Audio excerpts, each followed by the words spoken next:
All right, we're back for this very special episode with an old favorite of the show, Randall Carlson.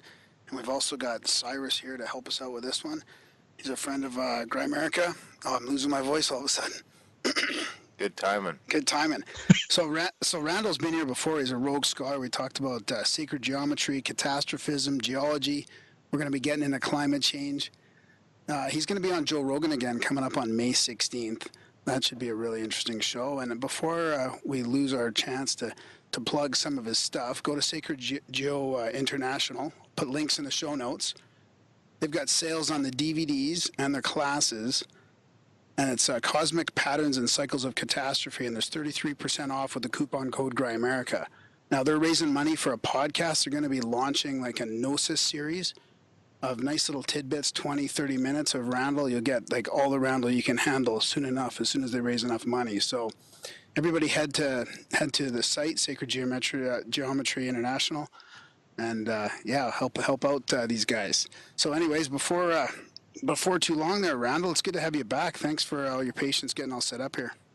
Oh, it's great to be back, and thanks. I think we've got a new tagline here: all the Randall you can handle. Yeah, I like that one too. That works for me. I think this is it replaces episode 5. Randall the Vandal anyway. Right on. So yeah, I mean, how many times? What is this? The third time on your show? Fourth time? This is Fourth. 5. 5. That's right. And 2 are in studio. 2 are in studio, right? Yeah, I got good memories of that. Being up there, hanging with you guys. Absolutely. What was that? Summer before last? When was that? That was the summer before last. Yeah. Oh wow. Yeah. Summer before last, so 2015, right? That's right. That was a fun little trip. And lots happened since then. Like you've, I meant to mention at the beginning here too that you've your work's been mentioned in Graham Hancock's book Magician of the Gods since that trip. Since that trip, right? Yeah. Yeah, because I guess, let's see, was that before or after I spent a couple of weeks with him on the road? He was doing research on the catastrophism and the floods and stuff. So I think that was just before. Was after. No, that would have been after. Oh, after, okay. Because it was the summer. But you were right on after before, though, too. Yeah. Yeah. Yeah, he was on before, too. That's right. Right. And actually, hopefully we can do it again later this summer, because there's still a lot of work to do up in that area, putting the pieces together, especially since it's getting out there a little bit more now. It's, I'm sure it's gonna get challenged by some of the mainstream defenders. So, I would like to make sure that I've got all the pieces in place, although that probably will never happen because it's such a complex, massive scenario to try to decipher. But and plus, not only the interest of solving a mystery like this, but just being in that country is just, it makes it for me. I just psychologically, I'm like a different person when I get out of the city and I'm out there in the big sky country, and the mountains and the rivers and the forests and the meadows. Yeah, that's my element right there. I've been back and forth to Lake Louise 6 times in the last 2 weeks. 6 times in 2 weeks? No, maybe 3 weeks. Yeah. Because you guys were putting up that canopy over there on the yeah. Is it making you realize how beautiful it is out here, Darren? By the last time I was sick of it.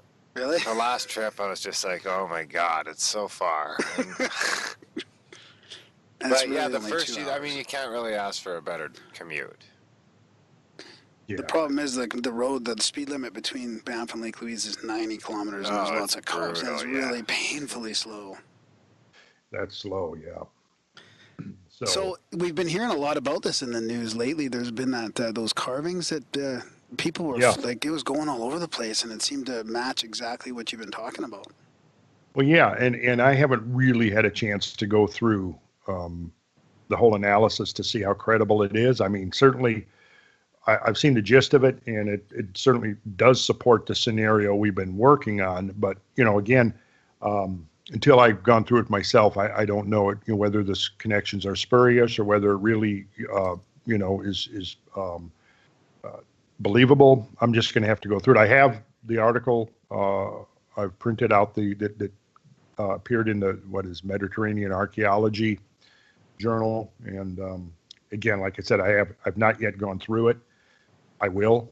I've been focusing lately on just trying to understand the controversies surrounding the Younger Dryas impact hypothesis, because, that has ignited a storm of controversy since it was first proposed in 2007, which is an idea that I've been working on for probably close to a quarter of a century. But, even that trip I did out there when I was in Canada in 1999 was looking for field evidence that the melting of the ice was possibly triggered by some type of a cosmic impact. So I was working on that at least by then. And I had actually formulated, excuse me, I formulated, I think, the idea initially in the late 80s or early 90s, but didn't start getting out in the field until the late 90s to actually see if there was anything in the field that could verify or refute the idea. And everything that I found convinced me that, yeah, the melting, the scale of the melting was phenomenal. The scenario of a big lake in western Montana, Lake Missoula, being held in by an ice dam, I found increasing amounts of field evidence that were inconsistent with that scenario. So, again, the conventional scenario being that there was this huge lake somewhere between 525 and 600 and some cubic miles in volume, depending on whose research you look at, held in by an ice dam. It was 2,100 feet deep in the area right there at the border of Montana and Idaho in the Clark Fork Valley. Somewhere in there was the glacial ice dam lake water interface, according to the conventional theory. And at that point, the water in the Clark Fork Valley was over 2,000 feet deep, which in my readings and discussions with civil engineers and with glaciologists and so forth, seems to me to be a thoroughly untenable idea, because when we look at modern examples of ice-dammed lakes, they're utterly minuscule compared to the scenario of Lake Missoula. Now, some people apparently have listened to some of the things that I've said and misconstrued, saying, well, what are you saying, that there was no lake because there were shorelines there? And I say, absolutely, I've seen those shorelines, 100 times, photographed them. I followed the shorelines throughout the basin of Lake Missoula. But, the question is when it goes back to the original research in the 1920s and 1930s by J. Harlan Bretz, most of the objections, in fact, all of the objections to the megaflood theory was that, you can't provide a source for the water on the scale required for this erosional complex that you're looking at in Washington called the Channel Scabland. And since you don't have a source for the water, then the floods didn't happen. What happened, of course, eventually was that J.T. Pardee, who worked for the U.S. Geological Survey, was surveying these mountain basins in the Clark Fork River watershed in western Montana. And, first of all, found way back in 1910, found the shorelines on the mountainsides, particularly the ones around the Missoula Basin. You can actually see the shorelines quite prominently from the University of Montana campus. And he also looked at the sediments on the valley floor throughout the basin, and they were, typical alluvial deposits, thick alluvial deposits, which led him to believe that there had been a lake. He drew upon the idea first put out by geologist T.C. Chamberlain back in about 1896, I think it was, that there had been, who had also seen the shorelines and theorized that there had been a great glacial lake held in by an ice dam somewhere to the west. And so J.T. Pardee picked up on that idea, and this was in the, like I said, 1910. It was his first ever scientific paper that he published as a young geologist. The last paper he did as a professional geologist, 1942 or 43, right in there, was the follow-up paper on Lake Missoula.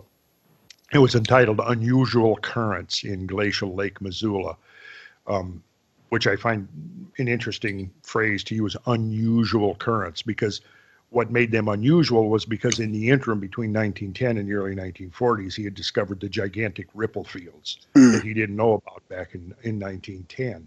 So this is what led him to coin the phrase unusual currents, because when you have a ripple field that's 10 miles long and current ripples that are, composed of boulders that are 30, 40, 50 feet in height and 200 to 300 feet in wavelength, the current that would create such current ripples could be characterized as unusual. So, basically, I questioned this scenario. I questioned, is it possible that there could be that much water held in by a 100% stable glacial ice dam? And the more I looked at it, the more implausible the scenario seemed to me. And because as I learned about glacial ice, I realized, well, you've got basically a continuum of glaciers that go from a very solid, stable polar glacier all the way to a temperate glacier that's riding upon a layer of water that's literally on the base of the ice sheet. And the temperate glaciers themselves are, filled with fractures and cracks and apertures that reach from the surface all the way to the base of the ice that are called moulins. There's interstitial network cavities. So, water, glacial ice is not a material that would be conducive to retaining water at any significant pressure. So, but in order to fill a basin to a depth of 2,100 feet, that works out to be about 960 some pounds per square inch at the base of the ice dam. And if you think about that, that's think about, 900, and it works out to be, I think, right around between 60 and 70 tons per square foot, which is about the weight of a Sherman tank. So imagine that you've got a cubic block of ice and you set the weight of a Sherman tank on it. How which is going to win, obviously. So that was my point, is that, wait a second, you guys are just, you've accepted this idea that there was an ice dam. It's been perpetuated and repeated over and over and over and over again. Nobody has really gone into the question, is this even a plausible scenario? And when you go to look in the field, what you discover, here's what I think they did. They took the source of Bretz's floodwater, put it into western Montana, and said there was this big lake here, 500 to 600 cubic miles of water. Right? Okay, now, at the same time, you've got this ice mass, which has to be 100% stable in order to retain the water to that kind of pressure, right? But in order to have that stable ice mass, you have to have a polar climate. But if you've got a polar climate, then where the hell is all this water coming from? The water can only be coming from rainfall or meltwater. There's no other source, rainfall or meltwater. Either one of those or any combination of those implies the climate that's quite warm, which is completely inconsistent with the idea of a stable polar ice mass. The implication is that you have to have a temperate glacier, and a temperate glacier is going to be completely incapable of holding water back to any significant pressures. And then when we look at modern examples, that's exactly what we see. We see glacial outburst floods up in British Columbia, Alaska, Iceland. They're very prominent. And what you see there is that these reservoirs of water that are literally less than a 1,000th the volume of Lake Missoula will break through their ice dams when they get to be between roughly 100 and 300 feet thick or deep. And at that point, the ice can no longer retain the water in that pressure. It forces its way through the ice. The ice fails. The water flows out in an outburst flood. In the Icelandic term, it's Alps. And then the lake drains. Sometimes the ice will reseal, the lake will refill, and then they call them self-dumping glacial lakes. So what the geologists have done is they have taken that scenario of modern glacial lakes, modern outburst floods, and scaled up by 3 orders of magnitude and said, well, yeah, we understand it's a big extrapolation, but that's the model we're going to invoke here to explain this. I'm coming along and I'm saying, well, what you guys have done is you've put all of this water into western Montana. So you said, okay, first of all, Bretz's floods couldn't happen because you didn't have a source of the water. Then here comes the idea of a glacial lake, and they say, oh, okay, good, great. Okay, now we have a modern example, a uniformitarian consistent with the uniformitarian principle, which is that we try to explain all past geological change by reference to modern phenomena. All we got to do is extrapolate it up by three orders of magnitude, and boom, we've got an explanation. But what they have really done, you see, is they have just pushed the can, they've kicked the can down the road, so to speak. Because while Brett's couldn't come up with a source for the water, Pardee comes up and says, okay, here's this lake. So everybody jumps on okay, here's this big lake in western Montana. But nobody's asking the question I've been asking for a quarter of a century. Where the hell did that water come from? You see, and so in the travels that we've done and in the things that we did together summer before last, what I was doing was documenting irrefutable evidence that the water came out of British Columbia, that it flowed down these north-south trending valleys such as the Rocky Mountain Trench, which we crossed together, the Columbia Valley, the Purcell Trench, all of these valleys that anybody listening who wants to look on Google Earth, you could see those valleys. They were all filled with huge volumes of ice. That ice is now gone. There was no place for it to go when it melted except to drain south into western Montana and over eastern Washington. So then the question becomes, when you begin to understand the scale of these floods, the phenomenal, unbelievable scale of these floods, is that, well, if they're produced by sudden, catastrophic, rapid melting, then we have to have some kind of an agency that can provoke that kind of melting. And that's where you come into, well, what terrestrial source of energy is. There's not volcanic, because, you know, that kind of energies would not exist in the area of the Cordilleran ice sheet over southern British Columbia. But the thing is, is that at the same time that this was going on, you had massive melting of the Laurentide ice sheet as well, that's centered over eastern Canada and Hudson Bay. And so in a lot of the other journeys that I've done, I've visited or traversed various river valleys that have headed onto the ice sheet, such as, the Missouri and the Mississippi and the St. Croix and the Ohio and the Mississinewa and a number of others. And in every single case, you can see the evidence of catastrophic meltwater flows completely submerging these valleys. And so these were going on at the same time that the Missoula floods were going on. And to me, it's like, you got to find a common explanation for all of this. And this is what seems to have eluded a lot of the guys that are doing this work, because they're still clinging to this. Because for one thing, once you begin to look at the vast scale of the erosion and sedimentary features that were left in the wake of these floods, they're so vast and they're so complex that the original scenario of one gigantic flood coming from a point source, which was the mouth of the Clark Fork River in the area of Lake Pend Oreille in northern Idaho, could not explain the vast scale and complexity of these. So they began to add more and more floods to the to the whole model, until now it's up to like 89 floods, which they're saying basically, okay, so 89 times the ice dam formed, filled the lake, and then the lake broke out. And I'm saying, well, no, the scenario of even one lake filling to 2,100 feet deep is implausible.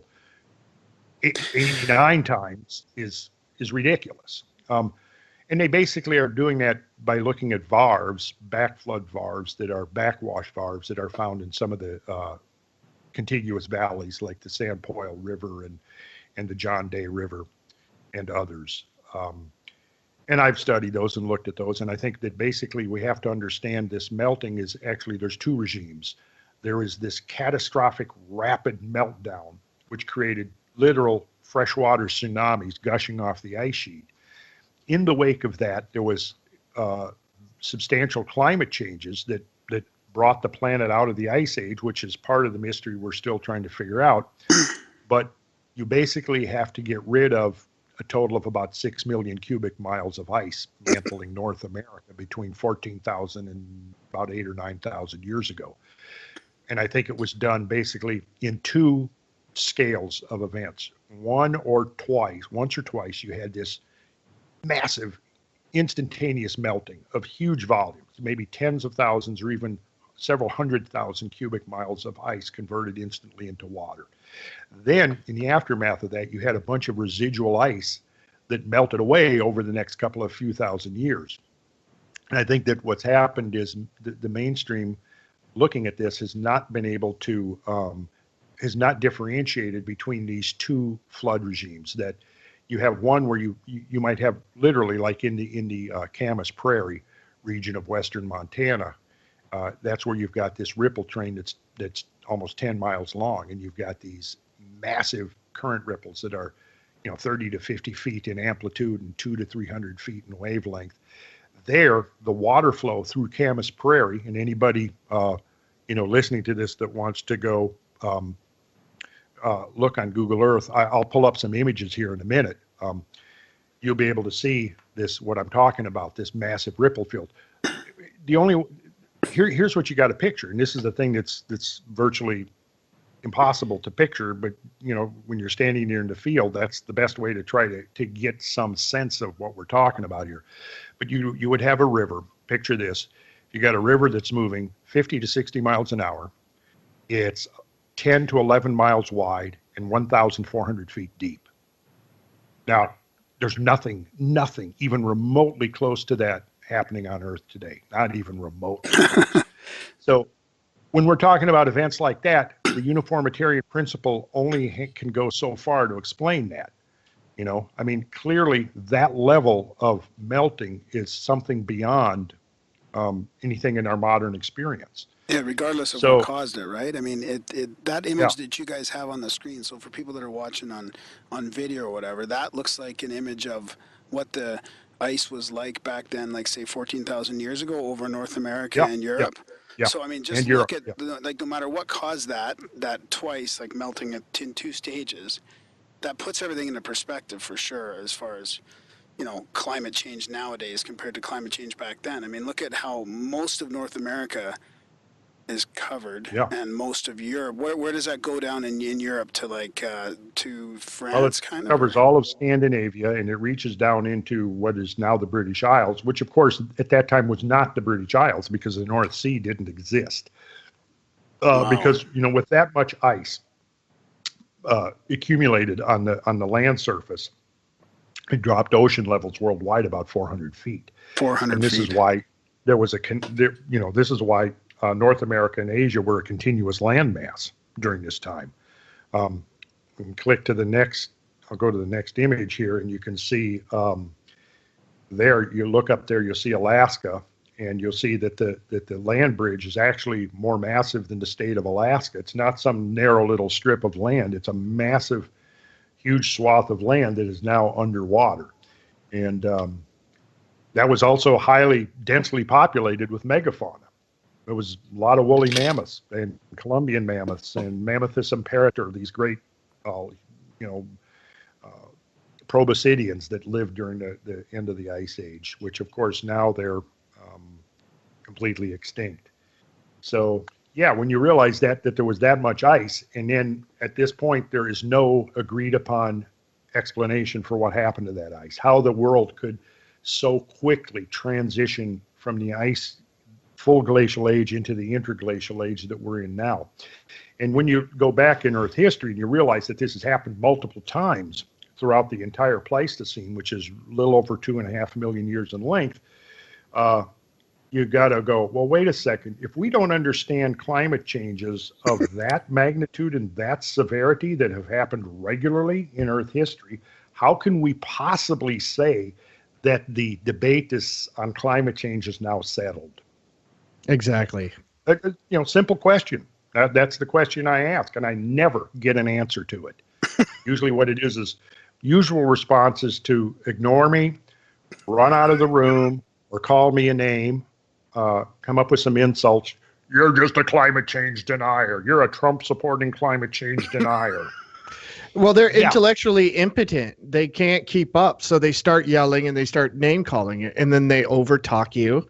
They don't let you get your information out there because your information's threatening. It is threatening. It's threatening to some agendas that are now being pushed with a lot of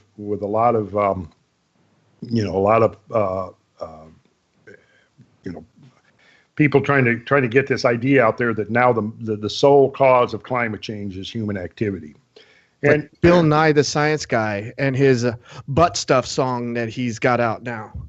Yeah, listen, Bill Nye, I tell you, I don't know even what to think about that guy. He's really a joke. Well, I grew up in Seattle. He was an actor on a local TV show here called Almost Live. And he had a character that was called Speed Walker. That was his superhero power. He speed walked and caught his villains. And he stopped a guy from stealing the Space Needle once. But that character never really caught. But Bill Nye the Science Guy kind of caught on a little bit. And then he just took that ball and ran with it. He's not a scientist. Never was a scientist. He was an engineer at Boeing. Yes. But scientists, no. He's just shooting off propaganda because it signs his check for him. Yeah. Yeah, for sure. He's in with the group now, and you'll hear him say things like, "Oh, I guess was it one of the interviews he did recently, maybe with Tucker Carlson or somebody." And he's saying, "Yes, well, we scientists, we believe this." Like he's now a spokesman for this, completely consistent authoritarian body where everybody is in, omniscient body of scientists that are all in agreement. And anybody who questions, any portion of that agreement, is now a climate change denier or in the payroll of the fossil fuel industry. And, I am waiting for my first check. When it comes, I will probably have some very interesting things to spend it on, but I'm not going to hold my breath. When Cameron and I actually went to a coffee house presentation, 6-7 years ago by one of Al Gore's public relations guys, right, was here in Atlanta.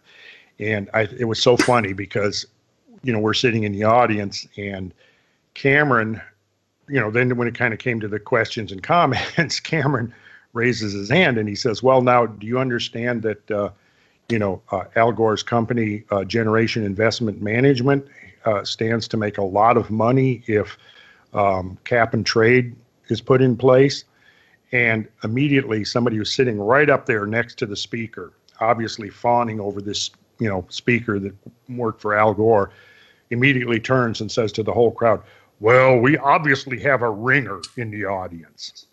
By that, he meant, that obviously Cameron was a plant and was getting paid off by fossil fuels.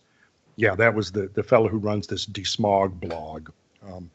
But that just kind of shows the mindset of how they get around anything. They didn't answer or even address the question Cameron raised. It was just like, "Oh, he's a ringer, obviously a ringer, so let's not pay any attention to that guy."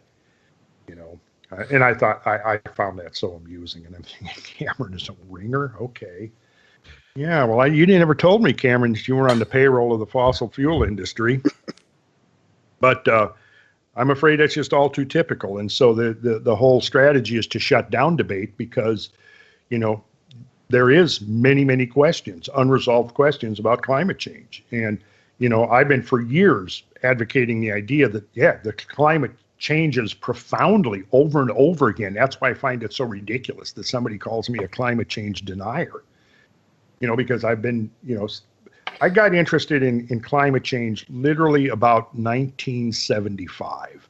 And I began to do research which was known, what was known at that point, particularly about paleoclimatology. Was very interested even from the time I was a kid. And growing up in Minnesota, right where we lived was near the margin of the Great Ice Sheet, the Laurentide Ice Sheet, the southern margin.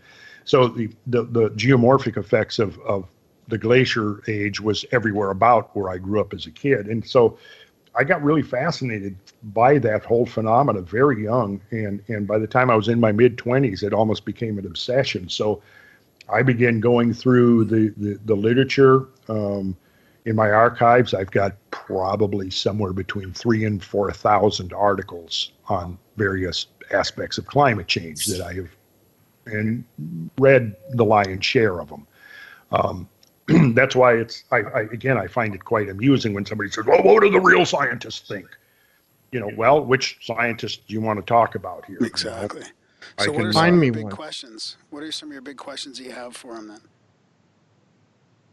Who, me? Yeah, like you have a couple. You said you have a couple like big questions for the climate changes that aren't being answered. Like, do you have some information there too with you, like presentation wise, as far as like some of the outstanding sort of issues that aren't being dealt with? Well, the outstanding thing to me is this oscillation between glacial and interglacial ages, which I'm, feel is extremely important for us to understand, because when we look at the paleoclimatological record that goes back a couple of 100,000 years now, based upon oxygen isotope analysis of ice cores extracted from Greenland and Antarctica, from mountain glaciers, from deep sea cores, from speleothems in caves, from palynological studies, which is the study of pollen, studies of biological and vegetation changes.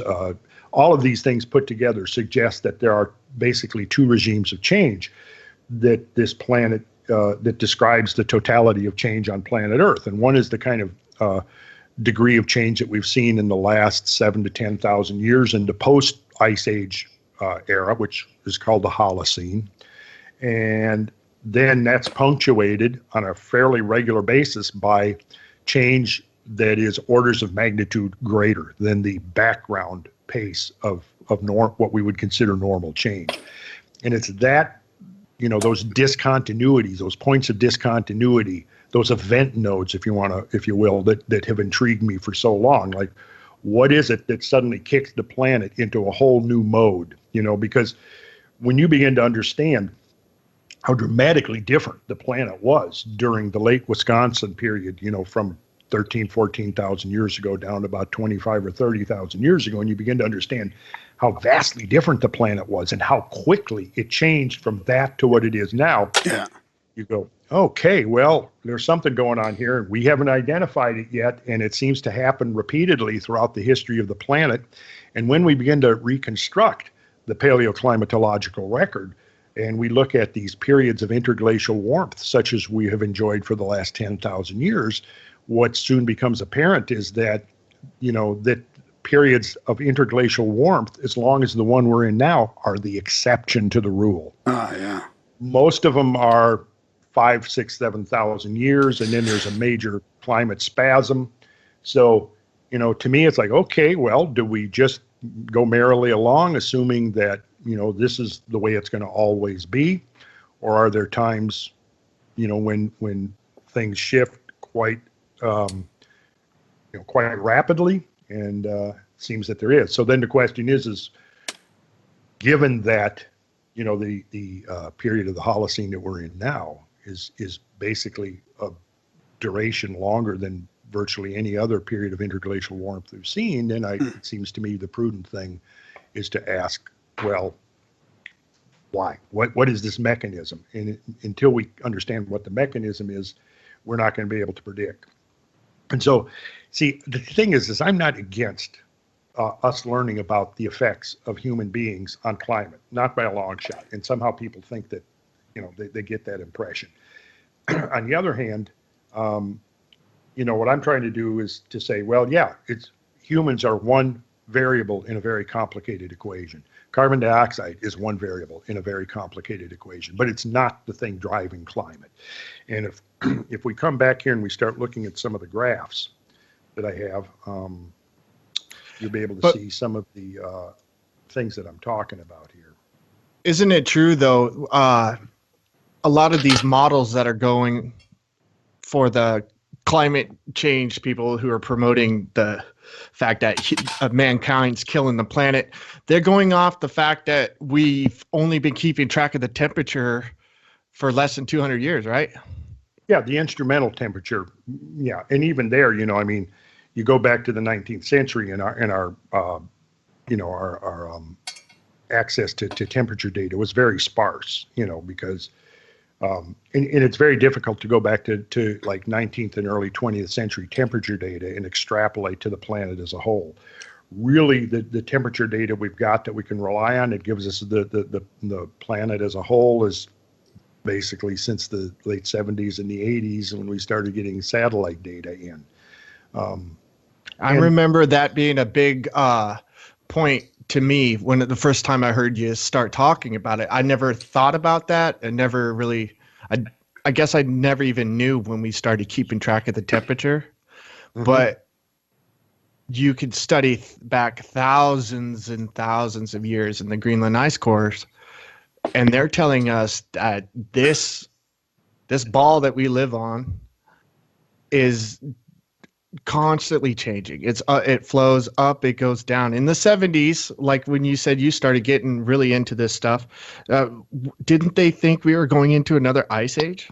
Yeah, and in a way, you almost could understand why they would think that, because number one, radiocarbon dating came along in the early 1950s, and by the early to mid 70s, there was enough. The database of radiocarbon dates was extensive enough that looking at it, it became obvious that the time frame for these changes was a whole lot quicker than anybody had imagined pre-radiocarbon dating. Whereas pre-radiocarbon dating, the assumption was that, you had 30 or 40 or 50,000 years in order to come out of an ice age or get into an ice age. Once you had radiocarbon dating, it became apparent that no, it was much, much faster than that. Rather than 30 or 40 or 50,000 years, you're looking at 4 or 5 or 6,000 years. And even within that framework of 3 or 4 or 5,000, 6,000 years, there were periods, very short periods of maybe a few centuries or even a few decades where the bulk of the change was concentrated. And I've got up on the screen here now the oxygen isotopes in Greenland. And let's look at that. Can you guys see that? Yep. Yes. Okay, so you've got relative oxygen isotope ratios, and I won't necessarily get into explaining how that works, other than the fact that when you look at this squiggly line, shifts to the left mean the temperature is getting cooler, shifts to the right mean that the temperature is getting warmer. Down the right side of the scale, you see the numbers 0, 1, 2, 3, 4, 5, and then it jumps down to 10. That's the time in thousands of years before present. So at the bottom where you see that number 10, that was 10,000 years ago. Over on the left, you see 0 at the top, 1,500 at the bottom. That's the depth of the ice. So at 1,500 meters, which is close to a mile in depth, you've gone back 10,000 years. Oxygen isotope ratios are an indication of the ambient temperature. If you look at that squiggly line, what it's doing is it's showing constant fluctuations in the temperature of 2 to 4 degrees, right? Back and forth. If you look down, which would actually at about 8,200 years, what you'll see is that there's a pretty major spike off to the left. Mm-hmm. That was a cooling period of about where the climate suddenly cooled about 4 degrees, minus 4 degrees. I'm going to go to another slide here. You can see if you go down, you'll nosedive at like 10,000 years too. Yeah, and we're going to come back to that. You see the 8,200 year ago cold event?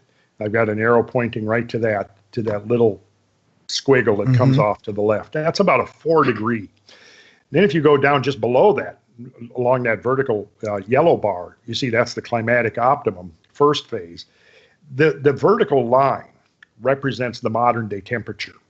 And what you're going to see is that this graph shows the temperature of the northern hemisphere. And even though this is Greenland ice sheet, it's likely that it does represent a hemispherical shift in temperature.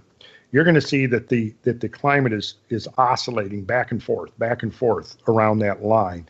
You'll also notice that towards the bottom during the climatic optimum, it's actually warmer. Now I'm going to take that same graph. I'm going to flip it horizontal.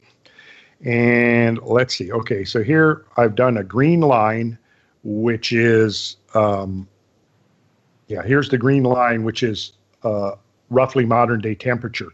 And what you're going to see is if you go back almost to that 10,000 years, you're going to see that the squiggle, if you took out that spike pointing downward, which is the 8,200 year ago cold snap, it's pretty much above the green line. And then as it comes down towards like at 5,000 years, 4,000 years, you see the numbers up at the top. Those are thousands of years. You'll notice two things. You're going to notice that the trend line is decreasing. So I'll go here. This graph shows the trend line, and you can actually see the green trend line. What we've had is a steady cooling throughout the last 10,000 years. As the climate has cooled, you'll also see from this graph that the magnitude of the oscillations back and forth has increased. It hasn't decreased, it's increased along with the cooling. So getting back to the question that I think Cyrus was posing about, is that when you look at this, what you realize is that the temperature has been cooling, and this became apparent when radiocarbon dating started coming online in the 50s and 60s and early 70s. And, there was evidence that's coming out showing that, well, wait a second, 40 to 50,000 years ago, when we thought that Canada was completely buried in ice, there were forests growing where the ice was 10,000 years later. So what that did was it constrained the duration of this whole process, going from an interglacial to an ice age and back to an interglacial again.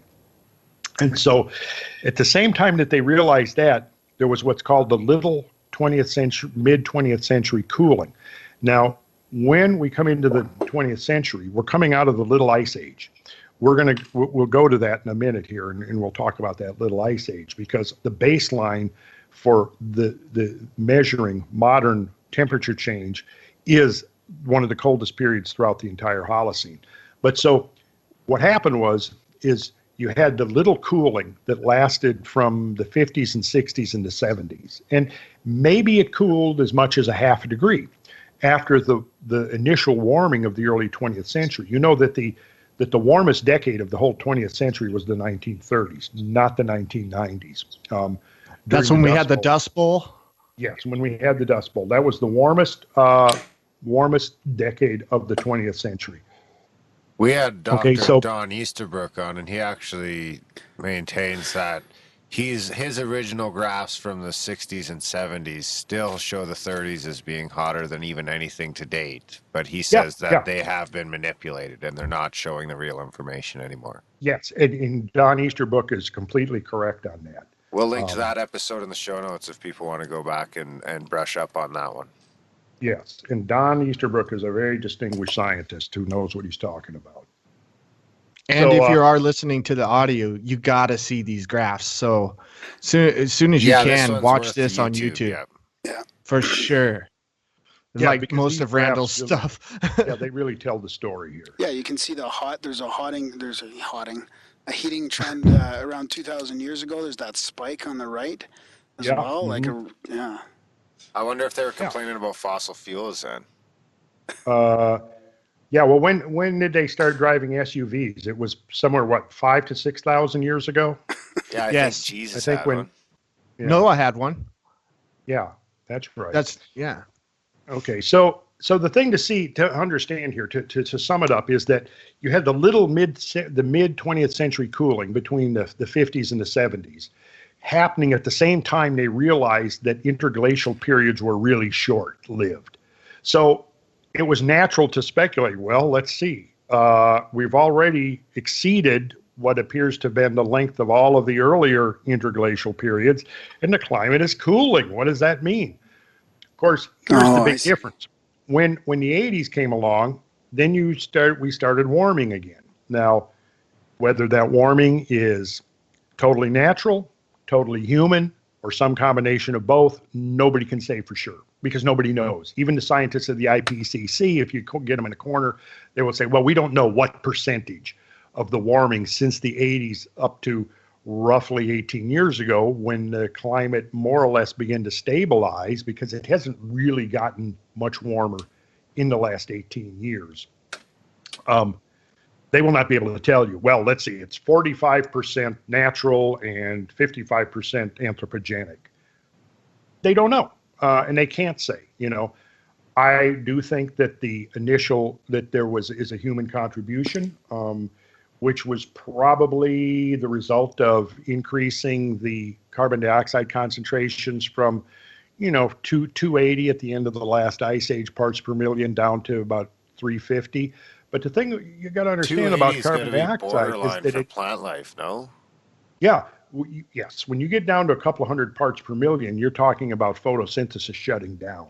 And if you read the article I've got online, Redemption of the Beast, it's an extensive analysis of the carbon cycle. It's like 92 pages, and it's fully referenced going back a century or more studies on the carbon cycle, and people need to read that and realize that this is one side of the story that nobody's hearing. And it's my up plants grow online. better if you Plants supplement absolutely CO2. grow better.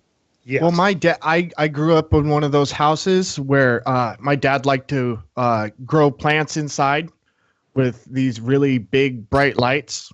Yeah. And he used to bleed CO2 canisters into the room. Yes. And they would explode. They grew way faster, way bushier, way healthier. Yes. And yes. So I really would encourage people to bite the bullet, go on there and read this entire article. Where is that again? It's an essay.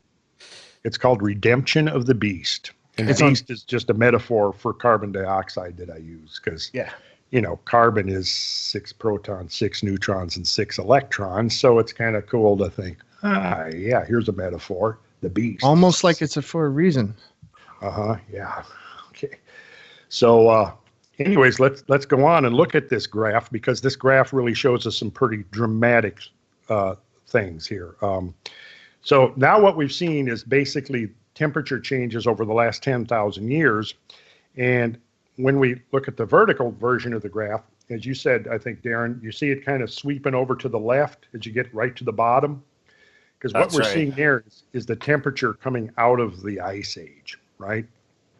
So now what I'm going to do is I'm going to take that graph and I'm going to extend it down so you can begin to see what happens pre-Holocene. Holy Jesus. Yeah. So whoa. Yeah, that's an appropriate response right there. And what I'm trying to get people to realize is that whatever's driving the climate pre 10,000 years ago, we don't know. We don't know what that is. Now, here's one thing to consider. Is that carbon dioxide driving it? I don't think so. Hell no. No, it can't be. And even if it was, what that's implying is that there must be some gigantic reservoir or source of carbon dioxide outgassing that we completely don't know about. If that's the case, then how can we say the science is settled? On the other hand, if it's not carbon dioxide, which I don't think it is that's driving that, we look at that graph and we go, how in the world can we say that the climate change debate is settled when we can't explain that degree of change? I was not expecting that. When that hit the screen, oh my God. Yeah, because I was just thinking that I wanted to see that. I was going to ask him for what happened before. I was thinking the same thing. So you've got this huge variance as well from like 15,000 years ago to 100 and something thousand years ago, and then it even gets way, way hotter at that point. So I mean, it's just all over the place. I mean, look at how steady it's been actually over the last 10,000 years. Yeah, you're right. It's all over the place. It's challenging anybody to, who thinks the science is settled to please explain that to me then, because you obviously know enough to say that the debate is over. So would you please explain that to me? I would like to know. I'm curious. That picture in itself destroys their argument. Yeah. Yeah. I mean, the only thing I've been able to come up with is that with all of those woolly mammoths farting, then perhaps that had something to do with it. Definitely. What happened? Do you think they're around like 120,000 years ago? Would that be an impact as well? I don't know. That could have been Mount Toba. Maybe that was Mount Toba. Do you know where Mount Toba was on that? It's about 72,000 years. And it's probably, if you come up, let's see. I'm going to Oh, yeah, that spike that goes up to like 0. It almost was warm enough to unfreeze water. Yeah, I was reading. And then it goes back down again. There's like a big oscillation there just below, about halfway between 50,000 and 100,000. That's probably Toba right there. Would be my first And are we guess. going off of Celsius or Fahrenheit here? This is Celsius. Okay. So to get Fahrenheit, you multiply by 1.8. And add 32. Yeah. So, yeah. So, and if we look at that, the last big spasm coming out of the ice age, you'll notice that there are two spikes there of warming spike. And let's see if I've got a if I can hone in a little. Yeah, I was reading this book. We're going to have a guest on next week about the into Africa theory as opposed to out of Africa, and he talks about Mount Toba and the changes around that, like the how it fucked up the earth for weeks afterwards, actually longer than that. And the sea level rises were incredible. I mean, it's just unbelievable, the destruction from one eruption. Right. Yeah. So yeah, clearly then what it shows us that there are natural forces that we have to contend with. Now, can you see my cursor? Yeah. My mouse cursor. Okay. What I'm doing here is I'm looking here. This is the coming out of the Ice Age events, and you'll notice that right here, at about 14,600 years ago, there's a massive warming spike. You see that? I'm hovering over it with my mouse. Then it sawtooths back and forth back into full glacial cold. You'll notice here at about 20,000 years ago, you see it's kind of warming, and at the same time it's warming, the amplitude of those changes begins to decline somewhat. Yeah. And then all of a sudden, boom, you've got this huge warming spike. It sawtooths back into this period of full glacial cold. And then you have this second warming spike right here. It's almost like the first warming spike was not capable of kicking the planet out of the Ice Age, and it shot back into the full depth of cold, which is called the Younger Dryas. And then then the second warming spike. I look at the flooding events as being associated with those two warming spikes. Yeah. It just makes sense. And the comet impact hitting something at the beginning of the first spike, kind of to trigger the whole thing. Yeah, we don't. There's no hard evidence showing an impact at 14.6, but I don't think anybody's really looked. The problem is that the impact proxies show up at 12,008 to 12,900 years ago, and that's right there where you see this where the graph just plummets off down into that spike of glacial cold off to the left. So at between 12,800 and 12,900 years ago, these independent teams have been finding impact proxies such as nanodiamonds, microspherules, magnetic grains. A platinum spike has been found in the Greenland ice core. Several of the sites have iridium spikes. So there's a number of these impact proxies that have been found. And all over the planet, right? Well, not yet all over the planet, but all over North America, Europe, as far as in Syria, they've found a black mat, which is a Younger Dryas transition period, and into Venezuela, Mexico. So it covers a large swath of the planet. But as has been said, no one really knows yet the extent of these materials. They could go beyond what they've already seen. It's just that as they extend the field of their investigations, they keep finding this stuff. And of course, it has triggered a major controversy because there are factions that do not want to suddenly take away the possibility that has been promoted for, decades now, that human beings hunted these great megafauna to extinction. We'll come back to that because these megafauna, Frank Hibben, anthropologist from the University of New Mexico back in the 40s and 50s, did extensive research.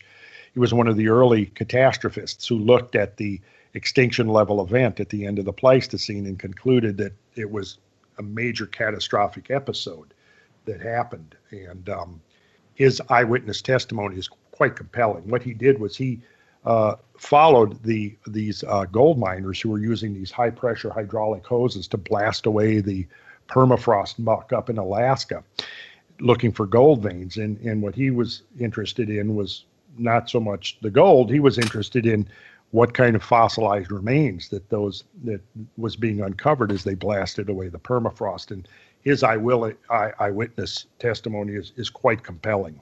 And wrote a book, I think it was called The Lost Americans, back in the 1940s, where he describes these remains. And it's so obviously some type of incredible catastrophe that exterminated many of these animals and left them frozen in the Alaskan muck. And it's clear from the the descriptions, they had nothing to do with human hunters. Because we're supposed to believe, again, that Paleo-Indian, small bands of roving Paleo-Indian hunters using spears and on foot were able to exterminate somewhere around 40 million animals, large animals, on 4 continents within a geological eye blink. And then not eat them. And then not, well, no, you couldn't have eaten them. I mean, how is you. Exactly. Just waste it.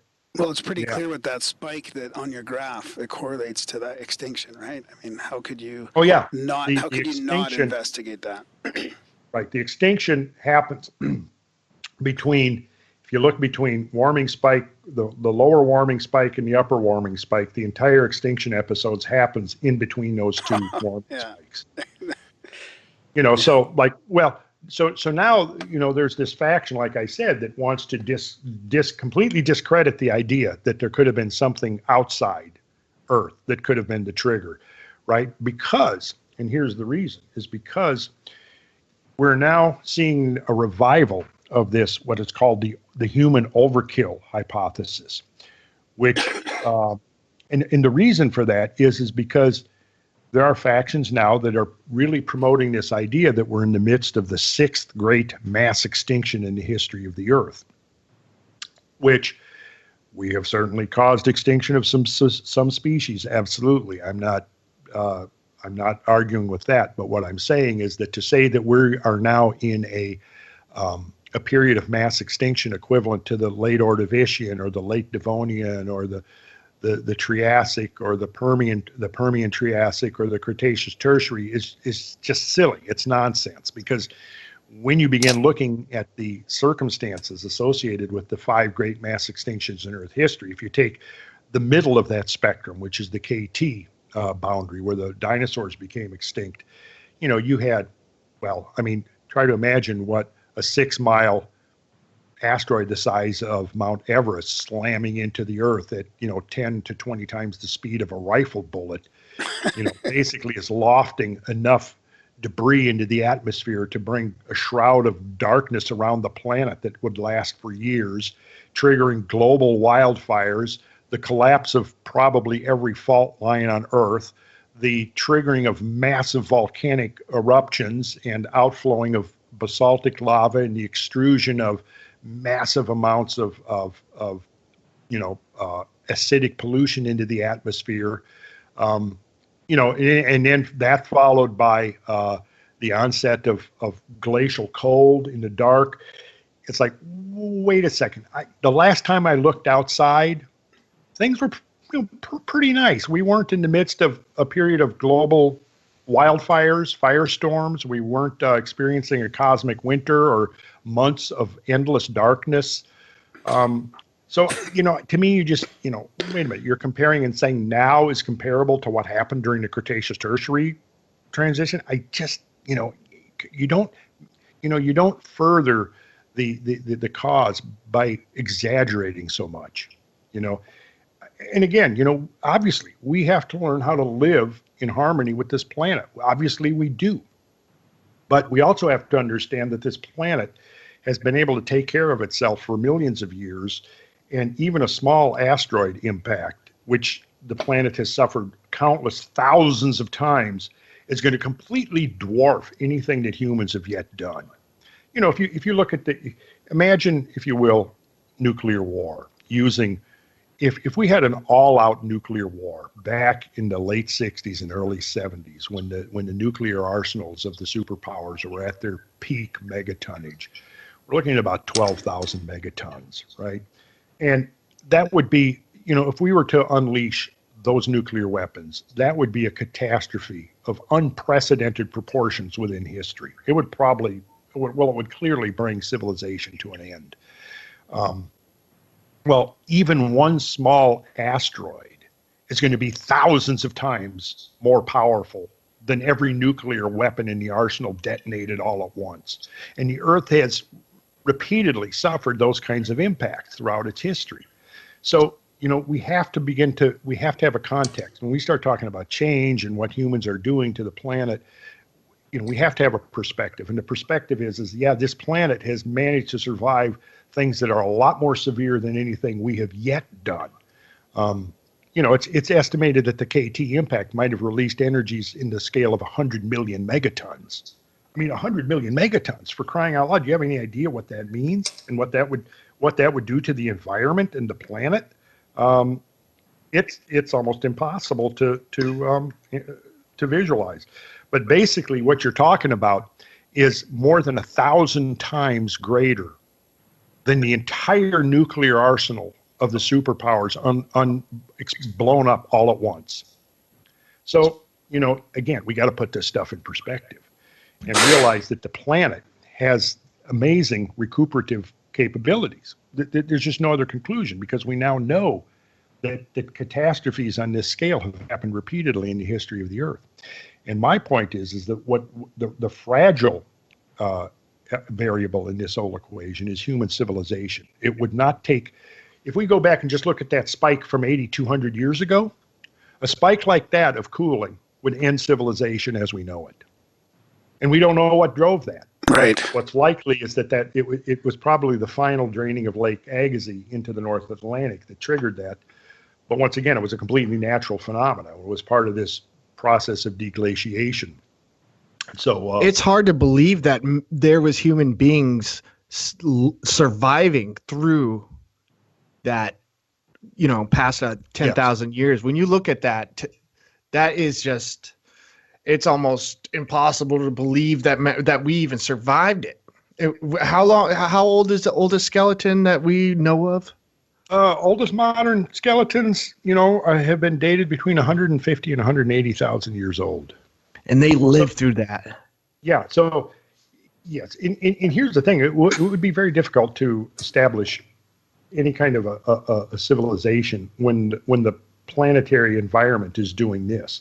But on the other hand, when you begin to realize the extent of the change that has been imposed on this planet, and you go back before that first warming spike, and you realize, as I've done by traveling, I've lost count, 50, 60, 70,000 miles I've logged up in the field over the last 20 years, documenting these evidence for catastrophic geomorphic change. And what you realize is that, whatever existed on the planet prior to this, lurching out of the ice age, we really wouldn't expect to find much of anything.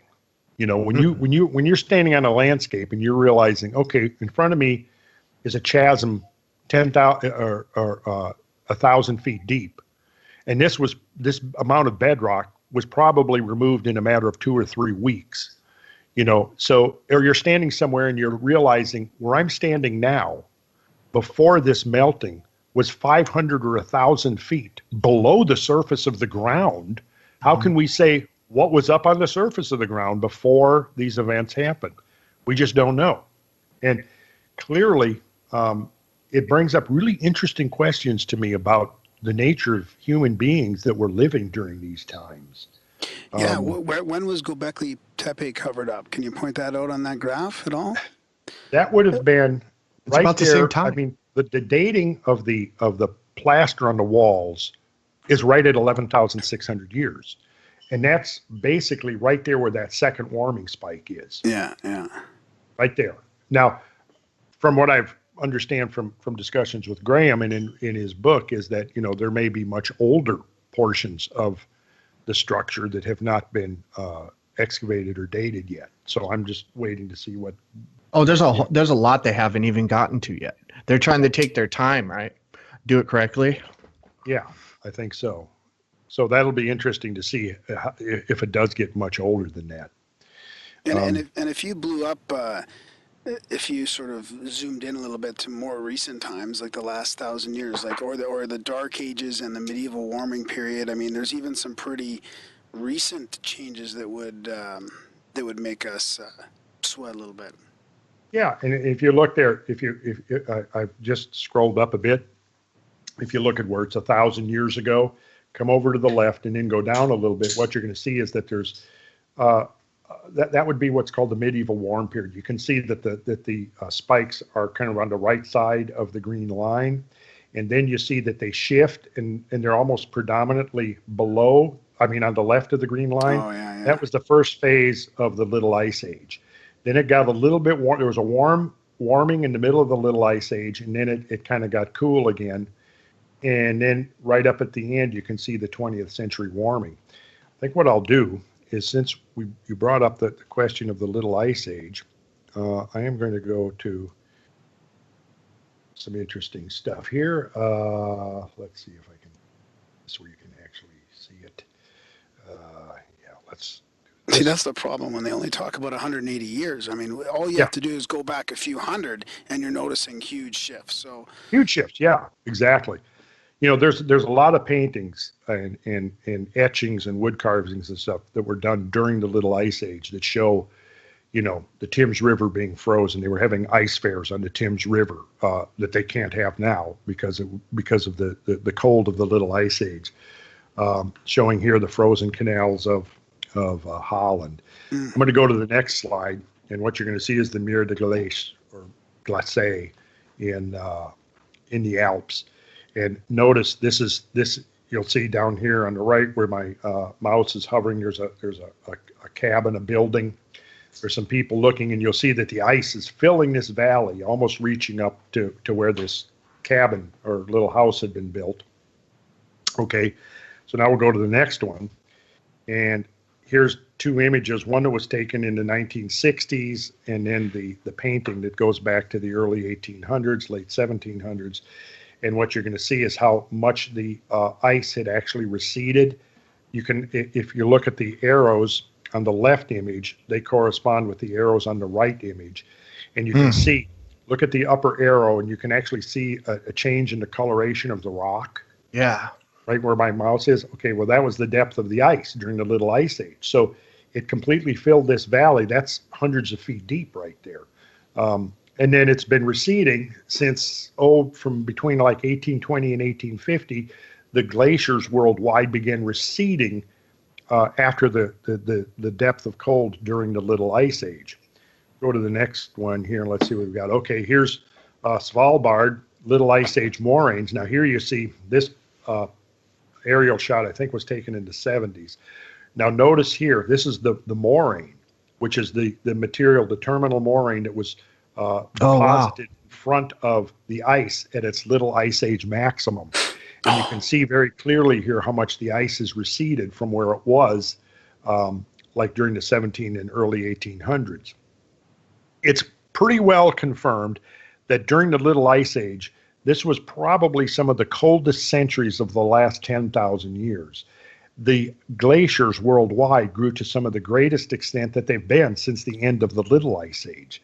So again, putting this in perspective, it's important to realize that when we're talking about global warming, our baseline is some of the coldest centuries of the last 10,000 years and some of the largest ice growth and ice accumulation of the last 10,000 years. And here people were not doing well at that time too, right? Wasn't there like famines and... Oh yeah, there was... Well, yeah, whenever we see, like when the first phase of the Little Ice Age came on, it was between 1320 and 1340.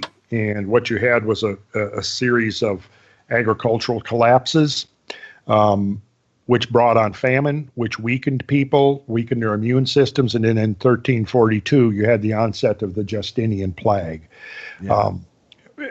as a result of the cold. I think you can make a direct line between the cooling, the cold damp that came on, the succession of agricultural collapses, the food shortages that then ensued, the famine that followed that, the weakness that was brought on by people not getting enough nutrition, and then with the weakened people, you now had opportunistic diseases like the bubonic plague that was able to basically take over and wipe out a third the population of Europe.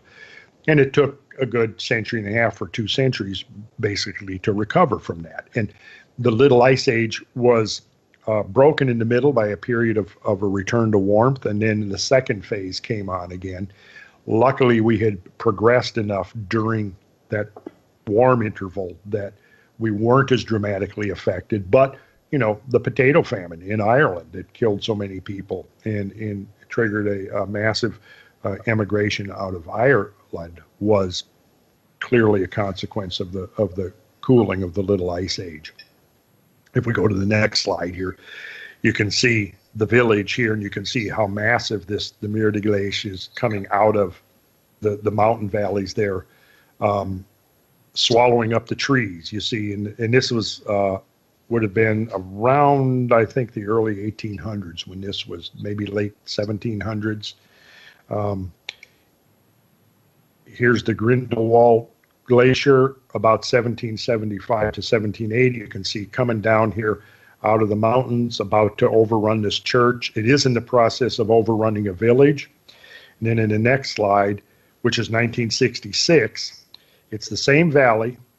I'm toggling back and forth, but here what you see is that the glacier has receded all the way up where it extended down before. Oops, that's now forest growing in there, right in here. See, so all of that recession of glaciers took place between, like I said, between about 1780 and 1966. So what people need to understand is that the glacier recession isn't something that just started since we were driving SUVs. It's been ongoing for 200 years. Yeah. And it's just continued doing over the last 30 years what it had been doing over the previous 150 years, okay? It may have accelerated a bit, which could be basically just the fact that there is a lag between warming and cooling, and, you know, air temperatures are going to change, but the effects on the ground are not going to be instantaneous. If we go to the next slide, we'll see the Argentière Glacier as it appeared in 1780. You'll see that it's coming out of the mountain valley, about to encroach upon this little village here. And then in the next slide, which is a photograph taken in 1966, you'll see that the glacier is completely receded off to the left, where it was, where you see it right here on the right, on the left here. It's gone, and it's all you see is a little line there. A line of moraine right there, which has not been reclaimed by forest yet. Now, isn't there somewhere else on the globe that's getting more glaciers, like the Arctic or something? Isn't that growing? I mean, isn't that sort of a West counter-argument as Antarctic well? ice mass is growing. Yes, that seems to be pretty well settled at this point, according to the ice. According to the satellite surveys of the ice mass. Go to the next slide. You'll see there it is from about 1850. Now it's just after this, and between 1850 and 1900, that we begin our first instrumental documentation of climate change. And if we toggle back and forth between these two, you see here's a sketch that somebody did showing the massive glacier during the Little Ice Age coming down again, about to overrun this village. And then we see it in 1966, it's receded way back up here into the mountain valley. Forests are now growing where you saw the ice mass before. Go to the southern hemisphere, we got New Zealand. Here's the Franz Josef Glacier in the southern Alps of New Zealand, 1872. Right down here, I've got the mouse. You'll see this, there's a large boulder there, with most likely an erratic boulder, or possibly something that has been exposed and denuded by the ice coming over. Okay, now look at the transition that we go through here as we come into the 20th century. I got a line there so you can kind of see 3,200 feet across. Here it is about 1905. Notice that same rock right here is now exposed. The glacier is receding. Now this is, again, before there's any significant fossil fuel contribution to the atmosphere by humans. Then we go to the photograph of 1940, and you can see that the ice has receded immensely, and where in the first image, what you see here, there's now a lake in front of it. So this has been going on all over the world for the last 200 years. Glaciers have been in recession. And here's showing the recession. You can basically see, if you go all the way up here to the top, 1865. This was the height of the glacier depth, and then you can see by ages. Here's 1907, 1930, 1950. It's here. 1965. It's all the way back up here. And really between 1940 and 1950 is when humans began burning significant amounts of fossil fuel. And nobody claims that prior to World War II that the amount of anthropogenic CO2 in the atmosphere was enough to cause major climate change, because it was negligible. Right. So, the point of this is that, this stuff, the question you got to ask is, what portion of this is natural and what portion of it is anthropogenic? And here you see that the blue line shows the glacier shortening, the 180-year trend, which went up to the early part of the 21st century. And you see that blue line basically is a record of the glacial shortening. Then you have the angled black line, which is simply the trend line.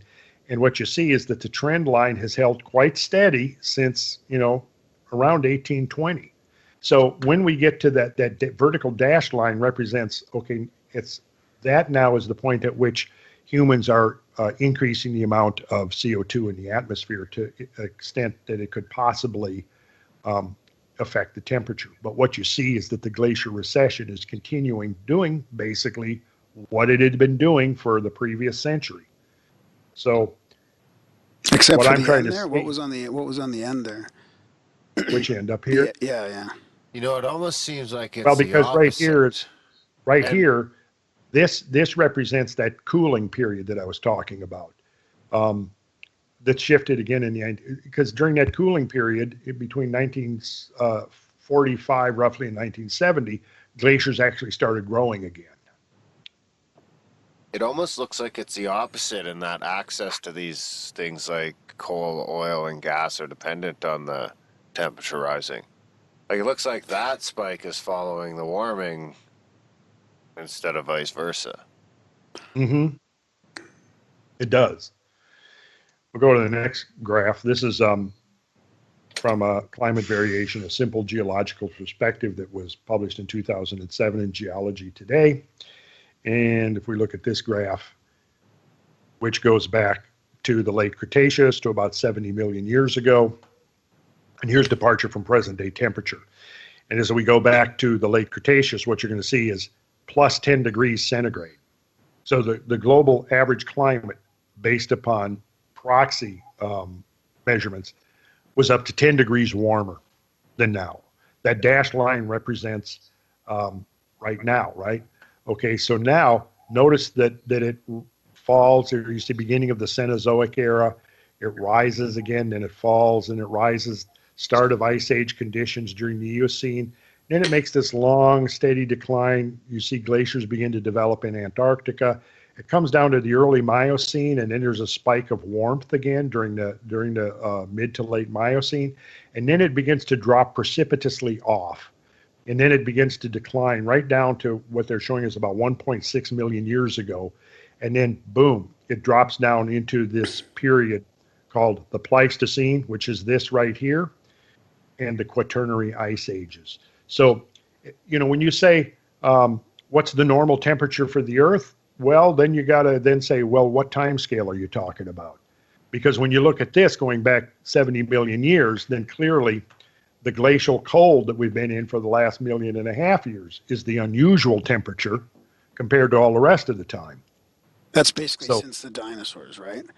Here, the dinosaurs ended right here at this line where it says beginning of the Cenozoic era. Right. See, that's the end of the dinosaurs right there. It almost looks like it's like a uniform pattern. Mm-hmm. Well, the step ups definitely seem correlated well. So I wonder what it was like, for the last couple 100 million before the dinosaurs. Like, do you think it's always been that warmer? No, there have been ice ages. In fact, during the Ordovician, there was a global ice age, probably colder than this one, and carbon dioxide was up to 3,000 and 4,000 parts per million. Wow.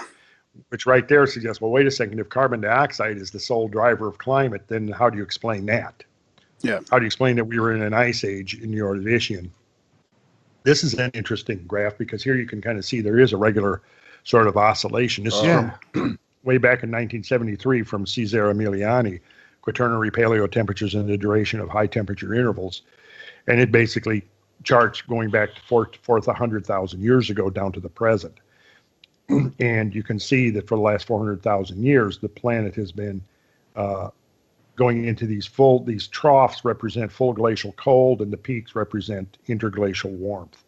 And right over here on the left is kind of where we're at now.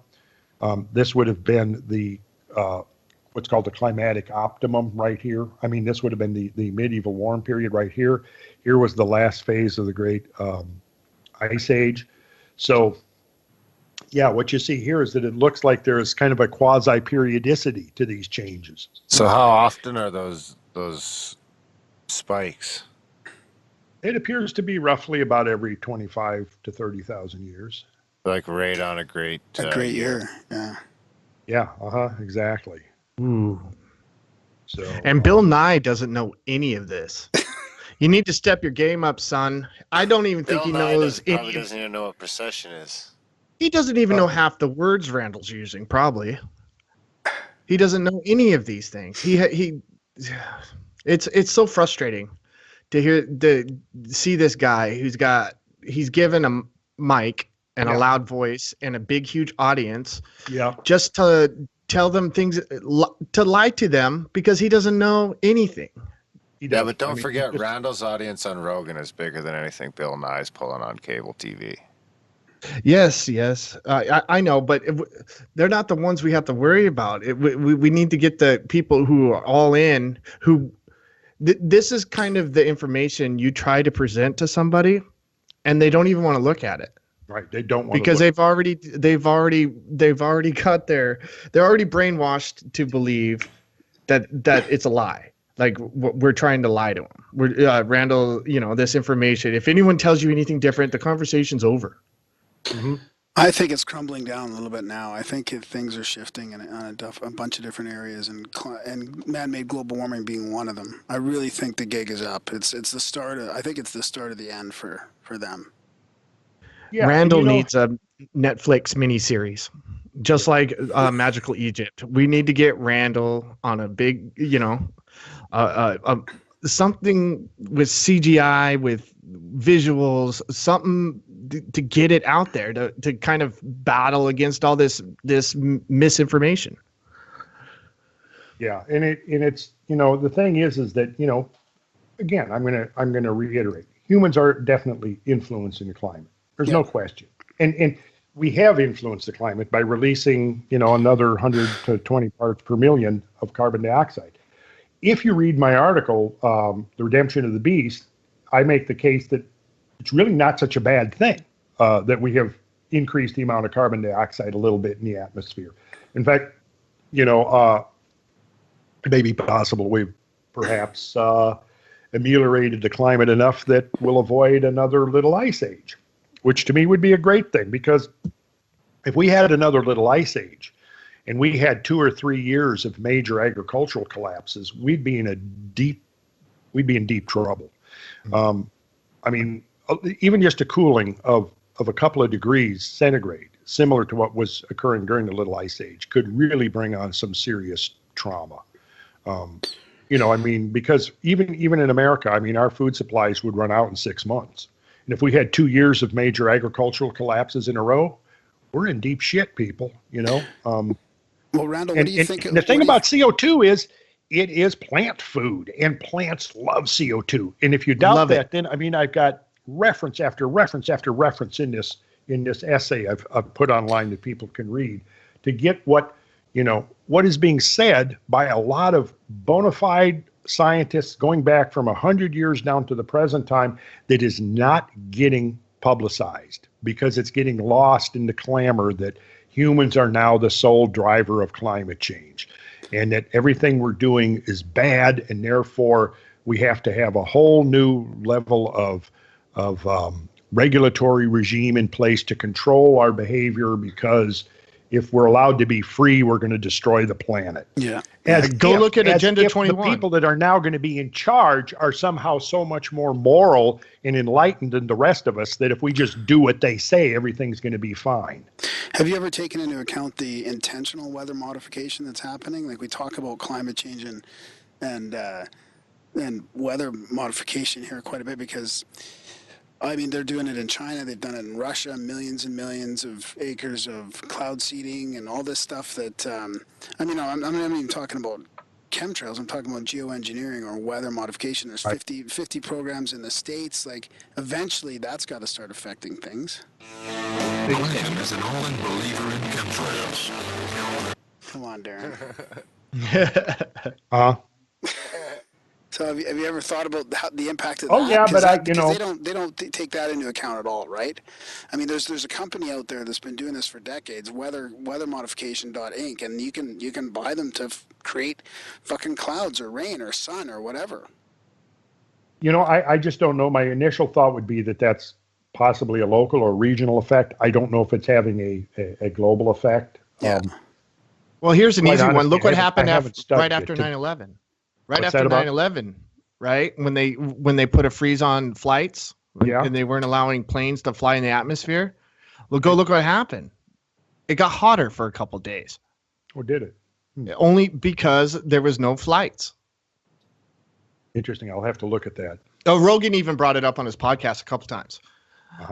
That the science showed that just the fact that there was a hold on flights after 9/11 for 3 days, the temperatures went up. Okay. Well, and that's interesting because then it implies that the carbon dioxide emissions would have diminished from all the flights, right? Oh, I think it would be the contrails. Yeah. The contrails blocking the sun from hitting the earth. You know what I mean? Like the fake little temporary clouds. Yeah. So the fact that wasn't happening and the skies weren't getting dulled. The sun was able to beat on us, so the temperatures change. So if that can happen just by the fact of them not flying for a couple of days, they also do it on purpose. China was doing it for the Olympics, trying to clean the air. I haven't looked into that to the extent, I've focused primarily on natural climate change and looking at, basically the research and evidence of the IPCC and the scenarios that they have been putting out. They don't really talk about geoengineering in that. So, but yeah, that's probably something I need to add to the list of things that I'm trying to learn about. But, still, I think in the big picture, it's probably of minimal influence relative to the big picture. I've got an interesting quote up on the screen right here now, which is one of the godfathers of modern climate scientists, Herman Sloan. I remember reading this back when it first came out back in 1979, and this was when I really, these are the kind of things that really got my hair standing on end. But he was talking about this, in the wake of looking at these new radiocarbon dates and realizing the pace of change. This is what Herman Sloan said. He said, from the viewpoint of the climatologist, the most important result of these investigations is the fact that within the human timescale of about 100 years or less, our climate is much more variable than hitherto assumed. Especially important, and indeed disquieting, is the evidence of abrupt coolings within warm interglacial periods, apparently as rare events with a recurrence interval of 10 to the fourth years. In other words, 10,000 years. So he's talking about, these massive climate changes that have occurred in less than 100 years. And of course, what we know now is that they happen in considerably less than 100 years. He went on to say that the problem of abrupt, intense coolings during an interglacial climate, similar to the present climate, resembles to some extent the Damocles sword hanging high above the globe and its inhabitants. Because of its possible consequences for the human race, its study deserves a much higher priority. Wow. Now, this was in 1979. So when in the early 90s, when I heard that the United Nations Framework Convention on Climate Change had been convened and we were going to undertake, this massive study into climate change, I thought, good, yeah, we need to know that. I had been thinking that for more than a decade since I had read this stuff in 1979. Well, within a couple of years, it became apparent to me, and then particularly even when I read the charter of the IPCC, that its mandate was to focus exclusively on anthropogenic climate change and to the exclusion of natural climate change. And so that's when I began to think, well, wait a second here. Now, I've been thinking and advocating, yeah, we need to understand exactly what Herman Flown is talking about here, the problem of abrupt, intense coolings. And of course, I would add to this warmings, natural cooling, such as we've seen in the paleoclimate record. But then natural climate change was just taken off the radar screen. And now you actually have people out there saying, yeah, humans are the sole cause of climate change. So what are you saying then? That all of these other factors that may have played a role are suddenly inoperative? I mean, is that what you're saying? That you've taken the sun out of the equation, you've taken the geomagnetic field out of the equation, you've taken the Milankovitch cycles out of the equation, you've taken cosmic dust out of the equation, you've taken volcanism out of the equation, or at least you've said these things are so minimal that we don't need to think about them. And the only thing really driving climate change now is the anthropogenic influence. And I say, no, we can't assume that these natural forcings that we've seen reflected in all of these proxy reconstructions of paleoclimate have now some reason mysteriously ceased to operate. I think that could be a folly of biblical proportions. So, weren't they saying, didn't they used to have an argument that the carbon dioxide was a different type, it was a polluted type or a modified type of CO2? I haven't heard that in quite a few years, but I feel like a decade ago or so they were plugging that argument.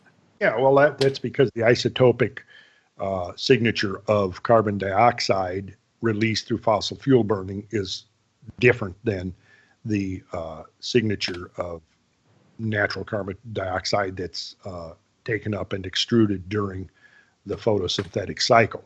However, the heat capturing capabilities of oxygen, of carbon dioxide 12, 13, and 14 are basically the same. Right. So I really don't know if it means that much. Yeah. So then we get to jump up here to 1990, and what we see from studies of deep sea cores, the deep sea record shows evidence of abrupt climate change centered on the last deglaciation and resulting in a severe cold spell known as the Younger Dryas period. The origin of this climate catastrophe is not known, and it still isn't. And then a year later, we have this report that appeared in Science News. Ice records drilled previously indicate the climate can sometimes fluctuate with surprising speed. In particular, studies of the GISP-2 Greenland Ice Sheet Project 1 core, drilled from 1979 to 1981 in southeastern Greenland, suggest that the North Atlantic region warmed by a striking 7 degrees centigrade in a half a century. That drastic warming far outpaces what the world is currently experiencing. And then James White, who was one of the lead scientists on the study, said that really surprised us that things could happen so quickly. And yet I hear over and over and over again, in fact, Bill Nye, this is one of his constant refrains, is that, the climate has never changed as fast as it's changing now. Oh, geez. Now, either the guy is completely dishonest or he's completely ignorant of this kind of research. Probably a little I don't of know both. which it is. It's probably a little of both. Probably a little of both. And then 2 years later, after they had learned even more from really detailed studies of ice cores, we find Richard Fairbanks of Lamont Doherty Earth Observatory writing in the prestigious journal Nature. From measurements of annual ice layer thickness over the past 15,000 years, the authors find that Greenland's climate, emerging from the last ice age, twice shifted from glacial to interglacial conditions over an astonishingly quick 3 to 5 years. Wow. And we're talking here about 10 to 12 degrees centigrade, which is going to be 15, 18 degrees Fahrenheit. 3 to 5 years? I'm sorry, Bill Nye. You don't know what you're talking about when you say it's never happened this fast before. And he's not the only one that says that. You hear that over and over and over again. And the main every time I thesis hear it, for I the just cause wanna of go- these ice age is what? Right? And say that again. The main cause of what's putting us into these ice ages, right? Well, that's the mystery. Mm-hmm. See, that's the mystery. That's the thing, we need to find out. And if all of the money is going towards exclusively anthropogenic climate change, we're not going to know. We're not going to know what the answer to that question is. But most likely, we're getting pelted. And we were getting pelted a lot more frequently, according to your graph. We were getting hit with stuff all the time. Well, see, that's the interesting, which brings up the next question is if I'm going to put out a theory as to what's driving the climate in that to that extent, I would say we probably are going to end up having to go outside to outside sources, exogenic sources, and realize that planet Earth is part of a much larger ecosystem that encompasses the entire solar system and beyond. And when I say the entire solar system, I'm including the Kuiper belt and the Oort cloud in that. I'm including, solar variations. And here's another interesting point. The sun has been excluded from the models of global warming. They're saying, well, solar variability is too minuscule, so we can discount that, right? And so it's going to be solely carbon dioxide, right? So carbon dioxide's increased, 100 parts per million in the last century, let's say, just in round numbers, right? So if you have carbon dioxide increasing by 100 parts per million, and you realize that the amount of carbon dioxide in the atmosphere follows a declining logarithm or declining exponential curve, which means that every incremental increase in carbon dioxide in the Earth's atmosphere only produces half as much as the previous incremental increase. What you basically are looking at is a curve that's declining towards zero with each, say, 50 to 100 parts per million increase. Most of the heat trapping capabilities of carbon dioxide, that capture of that 14, 15, 16 micron wavelength of infrared heat coming off of the Earth, most of that is already being captured by the first 100 parts per million of carbon dioxide, right? Certainly by the 200 parts per million. We could keep increasing the amount of carbon dioxide, but the amount of heat capturing is going to continue to just diminish with each incremental increase, because it's just like, if you could picture a sponge, you put a dry sponge on the table and you start adding water to it, it'll keep soaking up that water until it becomes saturated, and then what will happen is that the water will start flowing out of the sponge as fast as you put it in, right? Well, right now the atmosphere is near saturation in that most of the infrared heat in that particular wavelength emanating from the planetary surface is now being captured. Most of the heat that carbon dioxide can capture is now being captured. That's the thing. And that's another one of the issues that they don't talk about. So you could almost argue that you need that CO2 holding that atmosphere, otherwise we degrade back into the ice age. Yeah, and this, again, go back, read The Redemption of the Beast, because I cover what's going on in there, and the studies that have come out in the last decade or two showing that there are places around the planet, like major places around the planet, that are greening for the first time in living memory. And this was first realized, 20 years ago, and the discussion or debate was what's causing this greening, and what you see now is, if you follow the trend of the research, it's pretty much now concluded that it's predominantly the result of carbon dioxide fertilization. The plants are sucking up the extra carbon dioxide almost as fast as we put it into the atmosphere. And I've got showing studies in there where, if you increase just, a modest increase in the amount of forest coverage over the surface of the Earth, and the biosphere is going to be sucking up that carbon dioxide as fast as we put it in. Now, again, I'm not saying here we need just completely proliferated, carbon dioxide consumption, because I am very much an advocate of moving beyond a fossil fuel economy at some point. But again, it's all a matter of putting it into perspective. We're going to have to use it until we can get there, though. See, that's the thing. That's exactly right. Because what we have is we have an energy source now that's available. And in that, we need an energy source in order to make the transition. See, And again, I discussed that in this essay that I do hope people go on and read it. Oh yeah, for sure. Well, I would like to tell people that they really, if there's a video you did a while back for Geocosmic Rex video, yeah, where you go over that old alchemical drawing. I'm not remembering which one that would be. The one with the two-headed knight standing on top of the on top of the dragon. Yeah. Right. That was a mind-blowing lecture. Good. I mean, that picture that's something I keep on my phone just to show people and talk about it.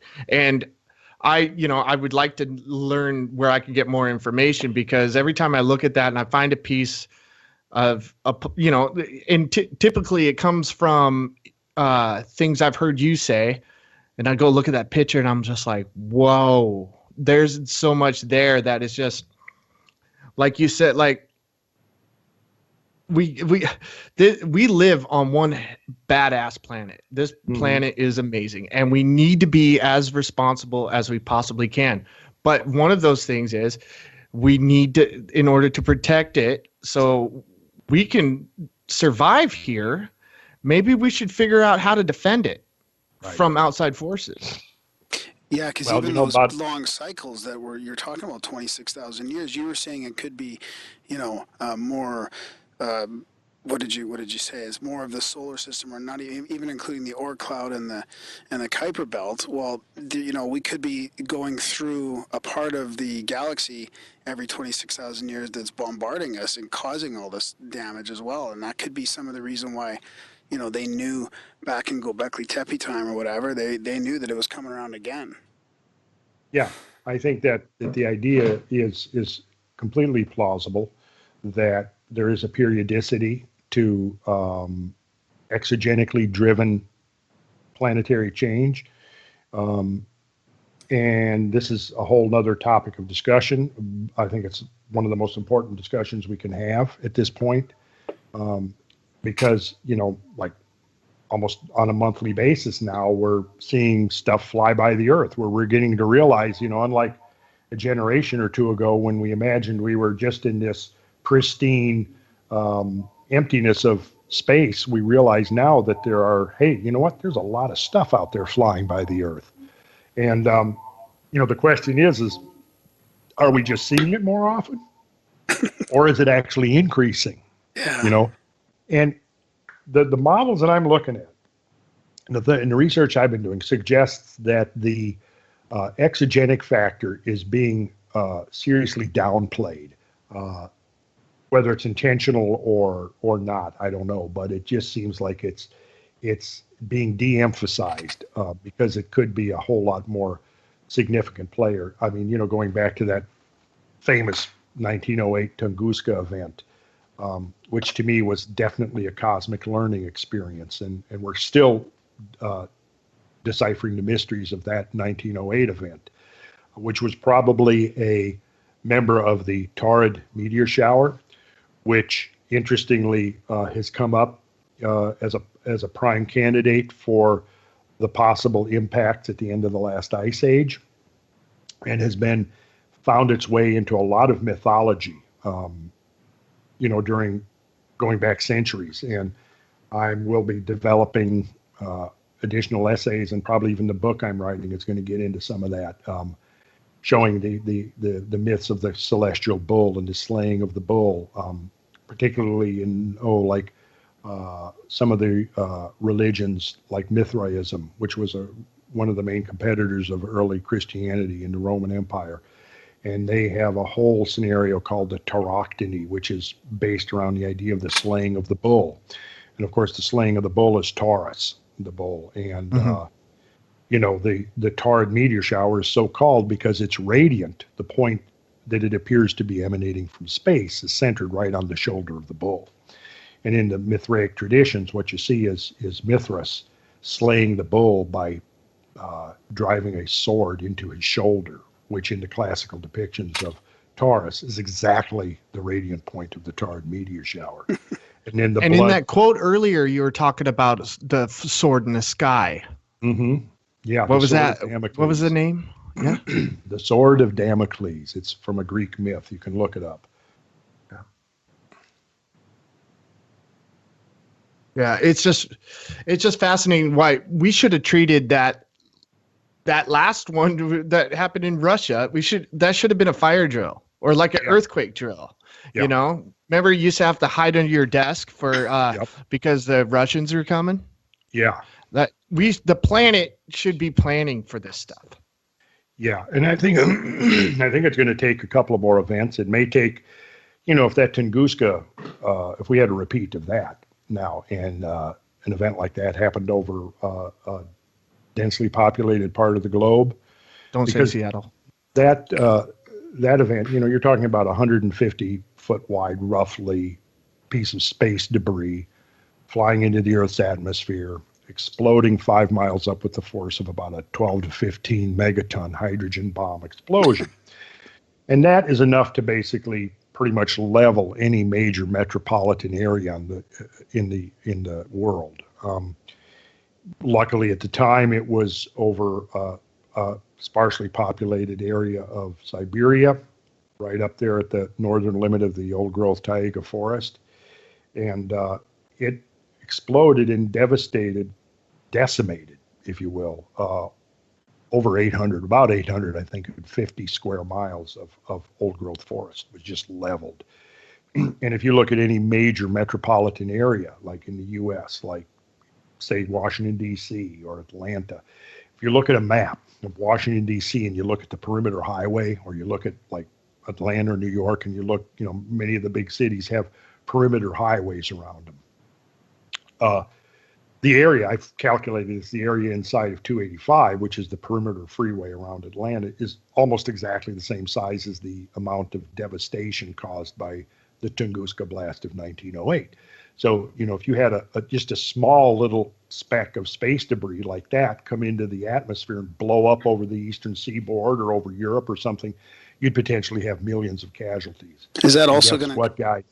That would be a wake-up call for the human species. Yeah, and is that also going to come with an electromagnetic pulse at all as well? Now that we're all in the digital age and everything is electrical, like when Tunguska happened, we wouldn't have known the electric effect of that.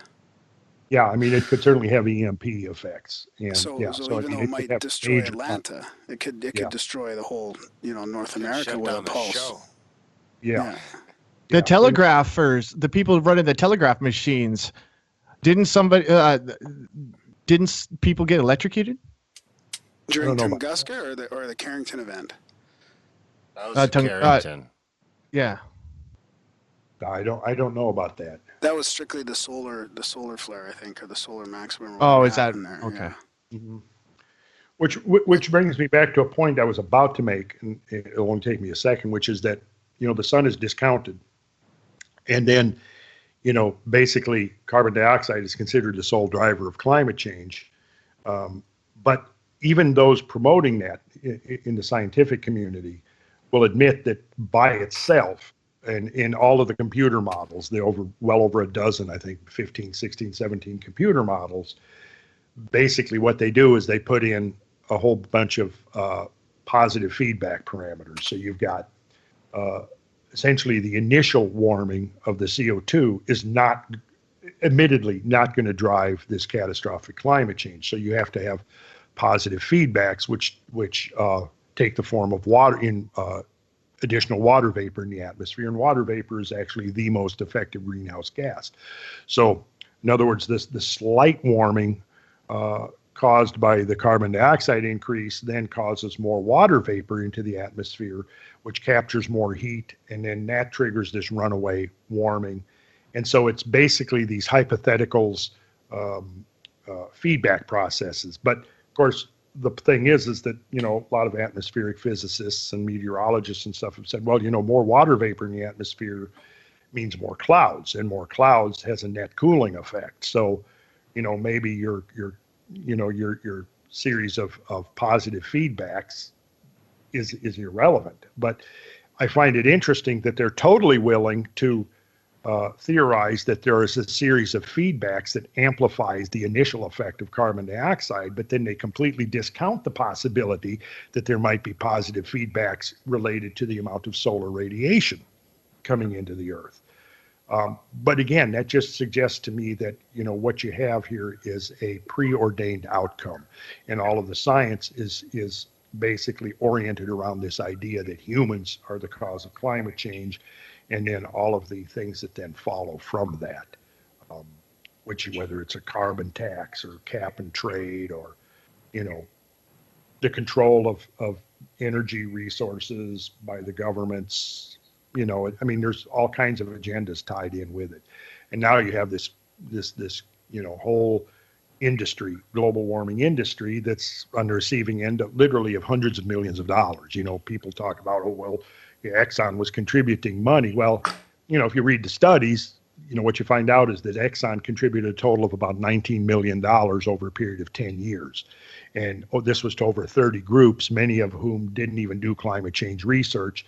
And if you extend this, average it to 30 some groups over 10 years, it works out to be about $65,000 per group on average, which would be enough to basically fund some mid-level employee for a year.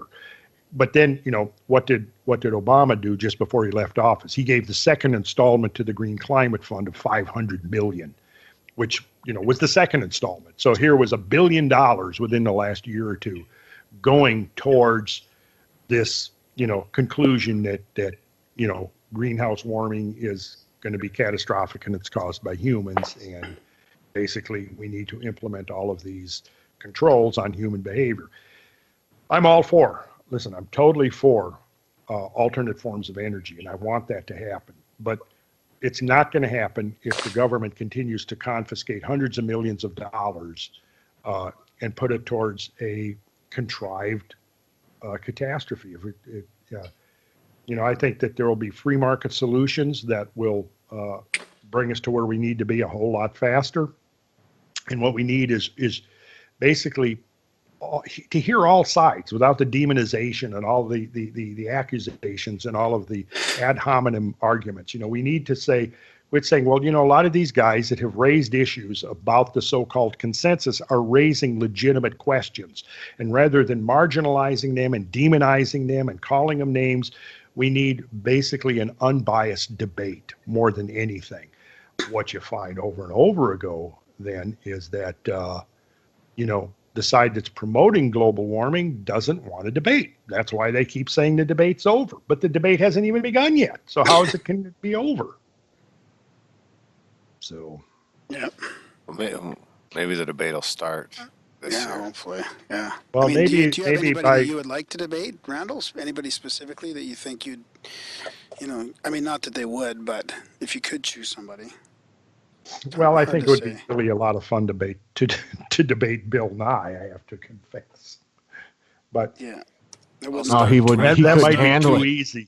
I'll start tweeting him. Start egging him on. Hey, why don't you see if you can get Bill on your show? Yeah. Well, we had somebody on talking about the planetary missions and stuff like that. Emily Lockdawala, she works for the same organization as him, so we had her on, and we didn't really talk about Bill at the time. So what did you talk about? All the planetary explorations right now, all the different missions going out there. It was a pretty cool scientific chat just about all the global missions all over the galaxy right now, or not the galaxy, the solar system. Yeah. Now that's something I can completely get behind. And interestingly and ironic, I think that Bill Nye is also a big advocate of that. Yeah. Well, that's his whole planetary.org or whatever that organization is. He's the head dude there. So yeah, and it's kind of a contradiction in a way. It is.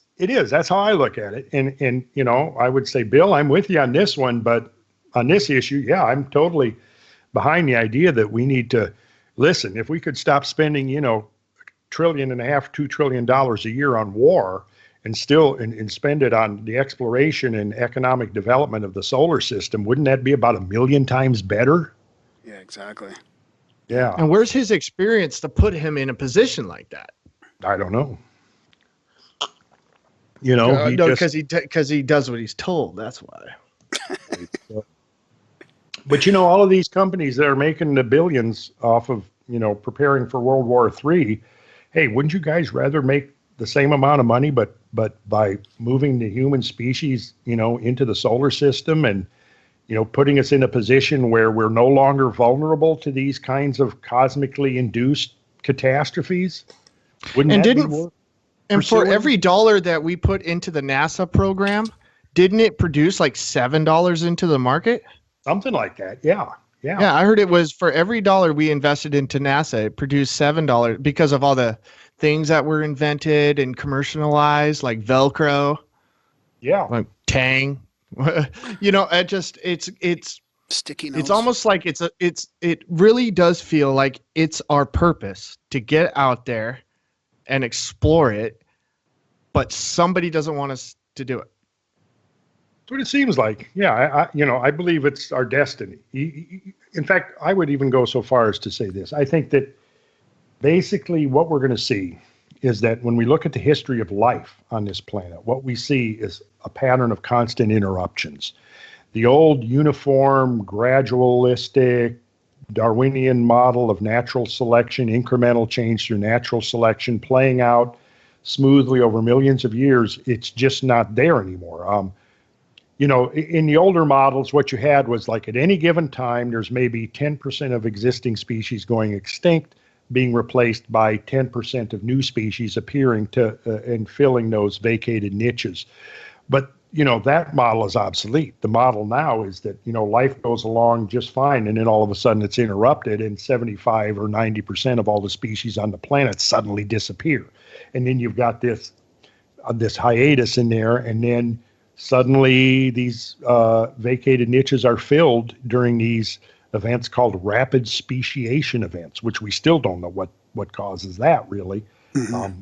I have a suspicion that the same factors or forces that cause the mass extinctions are also introducing catalysts into the biosphere that can trigger accelerated evolution. But that's a conversation. The Cambrian explosion kind of thing? Perhaps like the Cambrian explosion. Yeah, one of the things that's interesting that's come out of Russia post end of the Cold War was all their studies on the Tunguska site and accelerated mutations that have taken place in plants and animals in the region of the Tunguska blast. And so that's a very, very, to me, interesting area of research. Yeah, very. Yeah. The Russians have a lot of information that we don't have, I think. Yeah. And this is why we need to be talking to the Russians instead of demonizing them, Or is that why they're being demonized? Maybe so. Well, I think they're partially being demonized because, they want to push this $1 trillion nuclear modernization. And it's not going to go through unless we've got, enemies to justify it. So, basically what they're wanting to do is implement a first strike or preemptive strike capability. And that's what all the new generation of nuclear technology is designed to do. And I'm not sure if we need to go there. I think we need to be sitting down with the Russians and saying, hey, look what happened to you back in February of 2014. That's going to happen again. And do we want to go toe to toe and become enemies again? Do we want to revive the Cold War? Or, hey, why don't we collaborate and cooperate on the exploration and economic development of space? Wouldn't that be a whole lot better? Well, they're all in. We have to hitchhike with them now. They are in. That's the irony here. They're in. But it's if we want to go to space now, we have to ride a Russian rocket. Mm-hmm, yeah. And of course, everything, all the signals we get from Russia is that, hey, yeah, we'd rather partner with you instead of, and so then you've got basically this demonization, like, okay, they're not perfect. Putin is not the perfect angelic being. So therefore we will demonize him and demonize the Russians and everything to do their nefarious objectives or whatever. We'll demonize all of these people for purposes of basically establishing global hegemony. And, is that really in America's best interest to try to become the policeman of the world? I don't think so, because it's going to be a never-ending process whose final end can only be catastrophe that we brought on ourselves, or because we're so preoccupied with stuff down here and with each other and trivia, something cosmic sneaks up on us and kicks our ass. And this is why I'm so disappointed in the left, because when I came of age back during the Vietnam War, the left was the primary advocate for free speech and free unfettered speech and anti-war. And now look at them. Look what the left is consumed with. You know, what bathroom we're going to use, and microaggressions and cultural appropriation and white privilege and all of this stuff that really amounts to absolutely nothing except a big distraction from the real stuff. So, I mean, I think the left has lost all credibility, and I'm just hoping that somebody on the progressive left finally says, wait a second, you know, our fundamental purpose and our best, the best that we were in the 20th century was when we took a stand against war, when we stood for free speech, regardless of what that speech was. Well, the problem we is weren't out there trying to shut down people who disagreed with us. Yeah, and that's not an organic movement. That's the problem I have with it. It's intentional. It's being pushed through certain agendas, and it's all part of, you know, trying to globalize the whole system here. So that's what's frustrating for me. Yeah. And now they're live action role playing as ISIS characters. It's like they shop at the same clothing store. Yeah, you what's know that all about? They're ISIS LARPers. That's what they are. That's good stuff. I never thought about it like that. It does look similar. Yeah, go look at the people have been doing the Photoshop of ISIS people, you know, standing on top of their trucks or whatever with those leftist flags. Yeah. You know, it's like, which one is this? Yeah. Hey, Randall, while we have a little bit of a break here, kind of a lull, do you want to talk about, do you want to mention your stuff again here? Like what you guys are doing on your website, and you've got a sale on some of your DVDs and your classes. Can you describe a bit of that for us? Yeah. Well, yeah, we've got this a sale on the new Blu-ray Cosmic Patterns and Cycles of, I don't know, 4 or 5 hours of stuff, and it's got, you know, charts and graphs and, you know, video clips and high resolution images. It's chock full of juicy stuff. It's amazing. And I'm actually, that's why I asked you, since you have a Blu-ray now, I'm going to get it because I loaned my copy out a couple times. Mm-hmm. And this last time I didn't get it back. Well, you so get I'm going to have to get, I'm going to go get my 30%. Yeah, there's a for Grimerica is going to get a special deal just because of my good friend and how you guys put us up when we were, you know, about to launch our last expedition up there. And, you know what? There was 8 of us, and Darren put all 8 of us up in his house. Yeah, that was an awesome podcast. That was a fun one. Wasn't that fun? That was a lot of fun. Yeah, it sure was. And I would like to do it again. Chatting in his garage till late hours, and it was great. The real hero is my wife for not killing us. Yeah. So here I want to take this opportunity before millions and millions of people to say thank you to your wife. Oh. Yeah. What's your listening? What, 400 or 500 million? Is that? Getting there, yeah, about 500 million. Yeah. So what about your classes, Randall? You've also got. I took one of those it was probably a couple of years ago now. Sacred geometry. Yeah. Well, and then we're going to be doing podcasts because Cameron is, you know, I'm here in the studio now. He's set up a whole studio here. So we're going to be taking some of these things that we've been talking about and a lot of other stuff. I've got tons and tons of material. And we're going to be putting together a series of podcasts. They're going to be short, little, easily digestible, like I said, 20 to 30 minute segments, covering a variety of topics that we've been talking about here, and then a lot of things we haven't been talking about. And, you know, we're kind of coming up with a list. And if anybody out there has ideas, you know, if you hear something that you find particularly interesting, you want to know more about it, you know, you can make a suggestion and say, hey, I want to hear more about Mithraism, or I want to hear more about the Holy Grail, or I want to hear more about where do I send my list? Cloud or whatever. I have a long list, Randall. Okay. There's so many things I've heard you talk about that I don't hear the interviewers, like, they kind of just brush over it. And it's like, Oh, no. Go back. It's the one thing I don't like about podcasts, because I love it. I listen to about 10 hours a day of podcasts. And the one thing is I'm not part of the conversation. Like right now, this is such an honor to be talking to you and hanging out with you guys on here. It's just like, there's so many things I've heard you bring up that I'm like, oh, wait a second. There's something more to what he just said. You're not even getting into it there. So I was so stoked when I heard Cameron talking about the Gnosis podcast. It's just, I've been bugging him on Twitter about it too. He's like, it's coming. I'm like, I want it now. Yeah. But you should tell people why they raise the funds to buy the equipment. And, I'm still barely out of the red. My business got hit really hard by the recession. So I went from being relatively prosperous to being relatively poor. And I'm just now kind of coming out of that. And that's Archetype? Yeah, that's Archetype Builders. And Cameron's going to be putting up some of that stuff on the website. Go check it out, guys. It's actually, Randall, you're good. You're really good at it. I dabbled in construction when I was younger. And yeah, it's really good, guys. Go check that out. But as far as like the sacred geometry, have you told people like why they should get those classes? Like what? Because I don't think that most people they hear it like maybe they don't know what it is, or they don't know what it might do for them, or what the experience they might be getting out of studying something like sacred geometry. That's a good question. Yeah. Well, I mean, for me, it's something I got interested in a long time ago in the early 70s when I discovered Buckminster Fuller's work.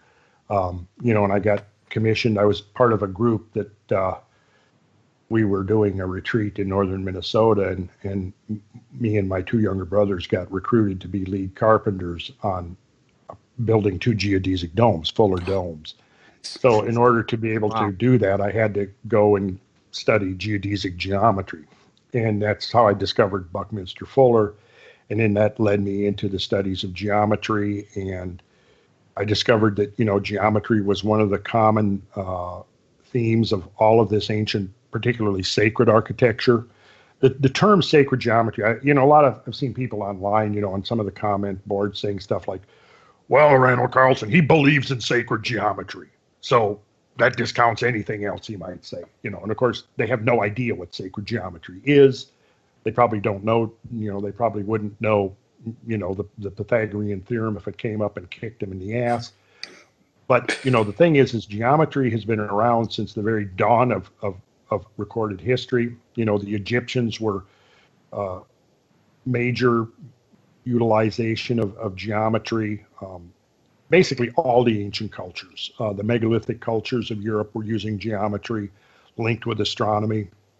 The term actually is I've been able to trace in historical sense was from the work of George Lesser, who was a early 20th century Freemason who studied the systems of geometry used in the building of the medieval ecclesiastical structures.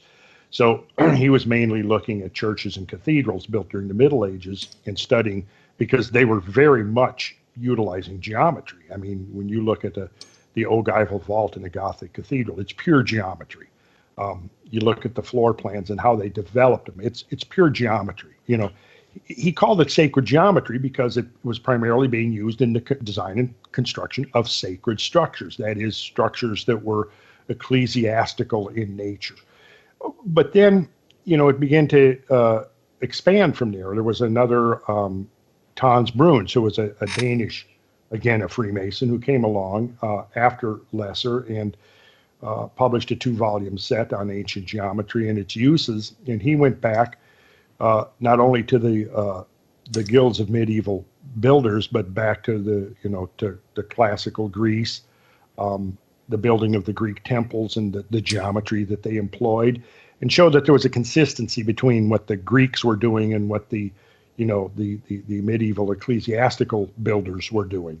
And then, you had people like John Michel and Keith Critchlow, who expanded it beyond that, showed that, at the height of the Islamic Empire, 9th, 10th, 11th century, when they were building these incredible mosques, they were using geometry and basically the same geometric principles that were being used by the Greeks, by the cathedral builders, and then, what both Critchlow and John Michel showed was that you could find the same geometry embedded in the megalithic structures of Europe. You had then scholars coming along showing similar geometries being used by the Mayans in the erection of their temples and cities in Central America. And then some of my own work and a few others have shown that that's entirely consistent with the monumental earthwork architecture in North America, the Mississippian culture, the Hopewellian culture, the Chacoan culture were all utilizing geometry and using geometry to not only to lay out the patterns of the ground plans of these structures and their elevations, but also to link it into astronomical patterns and astronomical movements. So it's a very, and then you've discovered that there's been scholarly research showing that, a lot of the artists, Renaissance artists, and really going back even to Greece, there was a secret system that was passed down that was using geometry to set up grids over which the paintings were laid, so that you, and I've got a PowerPoint show I've put together, and we maybe could do a podcast on this, showing how they set out some of these grids, and some of the great masterpieces of Renaissance art are superimposed upon these grids. Now, there's nothing woo-woo about any of this, but some of these mindless idiots that come on and make their comments who don't know anything, they're saying, I think even on the one of the wiki sites, somebody says, Randall Carlson, he's into that sacred geometry woo. Well, that's what all you're doing there is you're just basically confessing your stupidity before the world, because the study of geometry throughout history is a very complex, very sophisticated study, and it was utilized. There's no question about it. These people used geometry, and their systems that they used was primarily employed in the erection of structures that had a spiritual purpose. Therefore, the term sacred geometry, right? And there's nothing woo-woo about it. That's just in the imagination of these know-nothings that like to get on and spout off, thinking that somebody somewhere is going to be impressed because they can spout off and call somebody a name. But sacred geometry is really a powerful system. Then of course, it goes from there, because it's not limited to the physical structures. Yeah. Right. It also, you find it in nature, and it's embedded in all levels of nature, from the atomic and molecular levels up through, vegetation and plants, right up through the solar system and the structures of the galaxies. We find geometry, and it's a consistent geometry in the human anatomy. In the anatomy of living things, we find geometry. The golden section is probably the most famous of the principles of sacred geometry, and it's completely embedded or embodied in human anatomy. Anybody can take their forearm from elbow to fingertip, divided in that special relationship, the golden ratio or the divine proportion, where you divide any length into two asymmetrical units, where the small is to the large in exact proportion as the large is to the sum of the two. And that's the golden section. And it's been somehow utilized by life processes over and over and over again. And anybody who looks at their forearm from elbow to fingertip, and then if you feel, anybody listening, try this, hold your forearm up in front of your face, feel around on your wrist, and you'll find this hollow space in your wrist called the space of Destot. And if you go from the fingertip of your longest finger to that space, that's your short increment. Then from that space to your elbow is the long increment, and it stands in exact relationship as the long increment does to your entire cubit or entire forearm. And then you hold up your index finger out in front of your face and look at the first digit from the tip of your finger to the first joint, and then look at the distance from the first joint to the second joint, and then from that joint to the knuckle. And that increase of expansion is following the golden golden proportion. And then it goes from there. I mean, if you stand up against the wall, take your total height, divide your total height by your navel height, you'll find that that proportion is embodied there as well. So, I mean, this is all geometrically demonstrable. And for somebody to dismiss it because they think it's something woo-woo is just, it's just their ignorance. That's all. And if you have somebody who doesn't follow that ratio, it sticks out. Yeah. You know what I mean? You're like, well, there's something wrong with that. There's something wrong with that. Well, it's off. Well, is that what's going on with Darren, do you think? What the fuck? I think, Darren, when I get back up there, I think we need to do a detailed analysis of your proportions. Sounds good. Sounds kinky. He's way taller than he sounds, isn't he? So, yeah. Well, when you're an infant that's born, your navel, basically the navel of a newborn infant divides the total body length basically in half. And then once you've reached adulthood, what you've essentially done, obviously, if you had a human being walking around at full growth that had the proportions of an infant, they would look really strange, wouldn't they? Yeah. But what happens is as you grow up, you're growing into the proportions of the golden section. Oh, that's interesting. Yeah. Wow. So if you take the average, if you add up, and yeah, I think what you're going for, Cyrus, is that everybody deviates a little bit. But if you start averaging lots and lots of people, the more data you have in your sample, the closer it's going to get to being right on the golden ratio, which is roughly 1.618033989 non-repeating. And the more people you get involved, it's like we're all in this together, people. You know what I mean?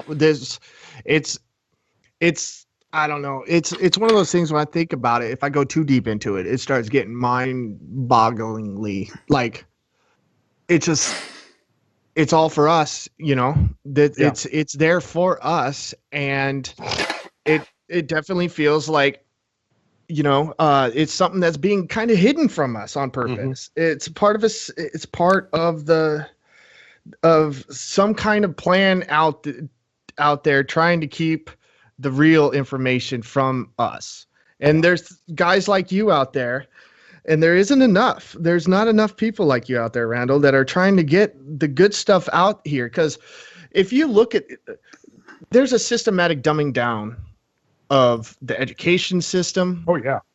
Oh my gosh. It just needs the whole thing needs to be blown up and restarted. Because if you go look at junior high school texts from over 100 years ago, if you give that book to a college student, they're not going to be able to do it. Right. And they were doing that in junior high. Right. Yeah, even go read love letters from World War I. Mm-hmm. That soldier sent home, and then go read some.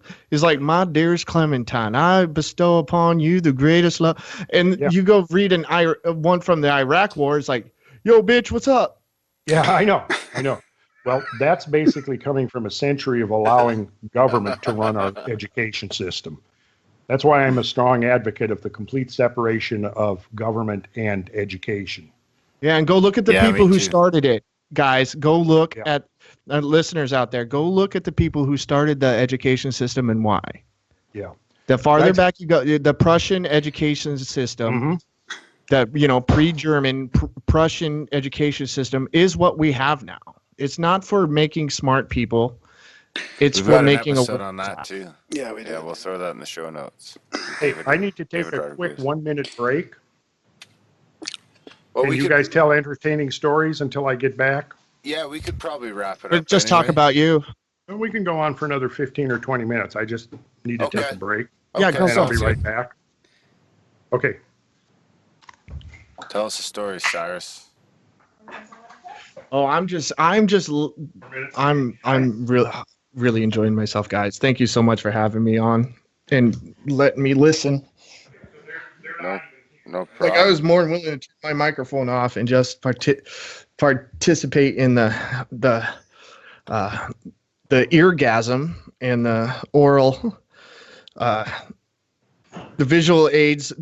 Yeah, people, go watch this video on YouTube.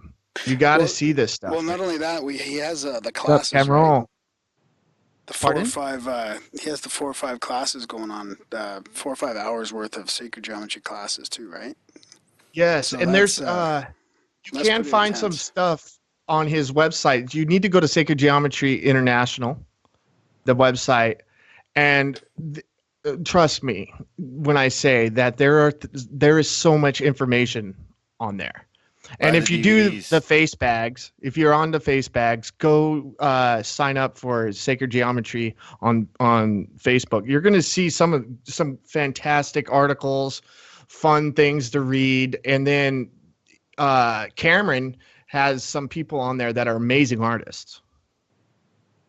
You're going Absolutely. to you're going to see some fascinating stuff. And if you studied sacred geometry, which I'm starting in, and I think I'm going to go buy that stuff tonight, the rest of it, you'll if you don't understand sacred geometry, you're not getting that much out of it. It's not only is the art beautiful, but it's actually meaningful. But you need to understand what the artist is saying. Absolutely. Nice one, Cyrus. That was perfect. Yeah, good job. Are you back, Randall? Or No, can't you see oh, what? I don't know. the empty chair? Oh, that's what that is. If more of you supported the show, I'd be less sick of podcasts.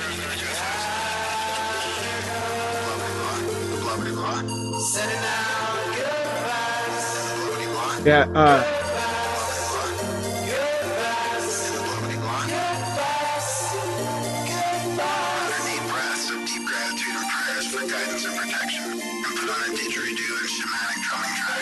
Shivers or vibrations and stuff like that. 108 breaths of deep gratitude and prayers for guidance and protection. And put on a didgeridoo and shamanic drumming track.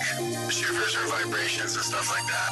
108 breaths of deep gratitude and prayers for guidance and protection. And put on a didgeridoo and shamanic drumming track.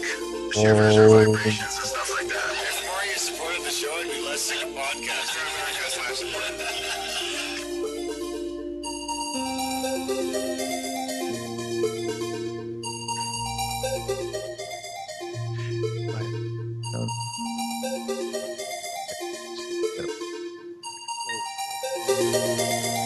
Blah, blah, blah. Blah, blah, blah. Oh, man, I got to get an ISO of that. I don't remember. Have you guys ever watched the videos on the Geocosmic Rex YouTube channel that Randall has from old lectures and stuff? Yeah, there's one actually there that I think you can see me in the background of at the Big Rock. Jumping around like an asshole. Yeah, that's right. And then there's a lot of lectures that he does down there in Atlantis, Georgia. Atlantis. That was on purpose? Yeah. Okay. That's what it was named after, right? Is it? I'd have to from my understanding. But I might be wrong. I'll take your word for it for now. Till I hear otherwise. Actually, I bet you Randall knows.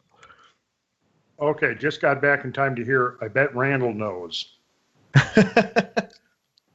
Oh, I called Atlanta Atlantis, and I did it on purpose. Yeah, I've wondered about that over the years, and I'm not sure if I know what that connection is. Darn. Yeah, sorry to disappoint. There's too much out there for everyone to know everything, but you're coming pretty close, Randall. I estimated the other day. I think there's 4 things left that I don't know. Well, didn't you start?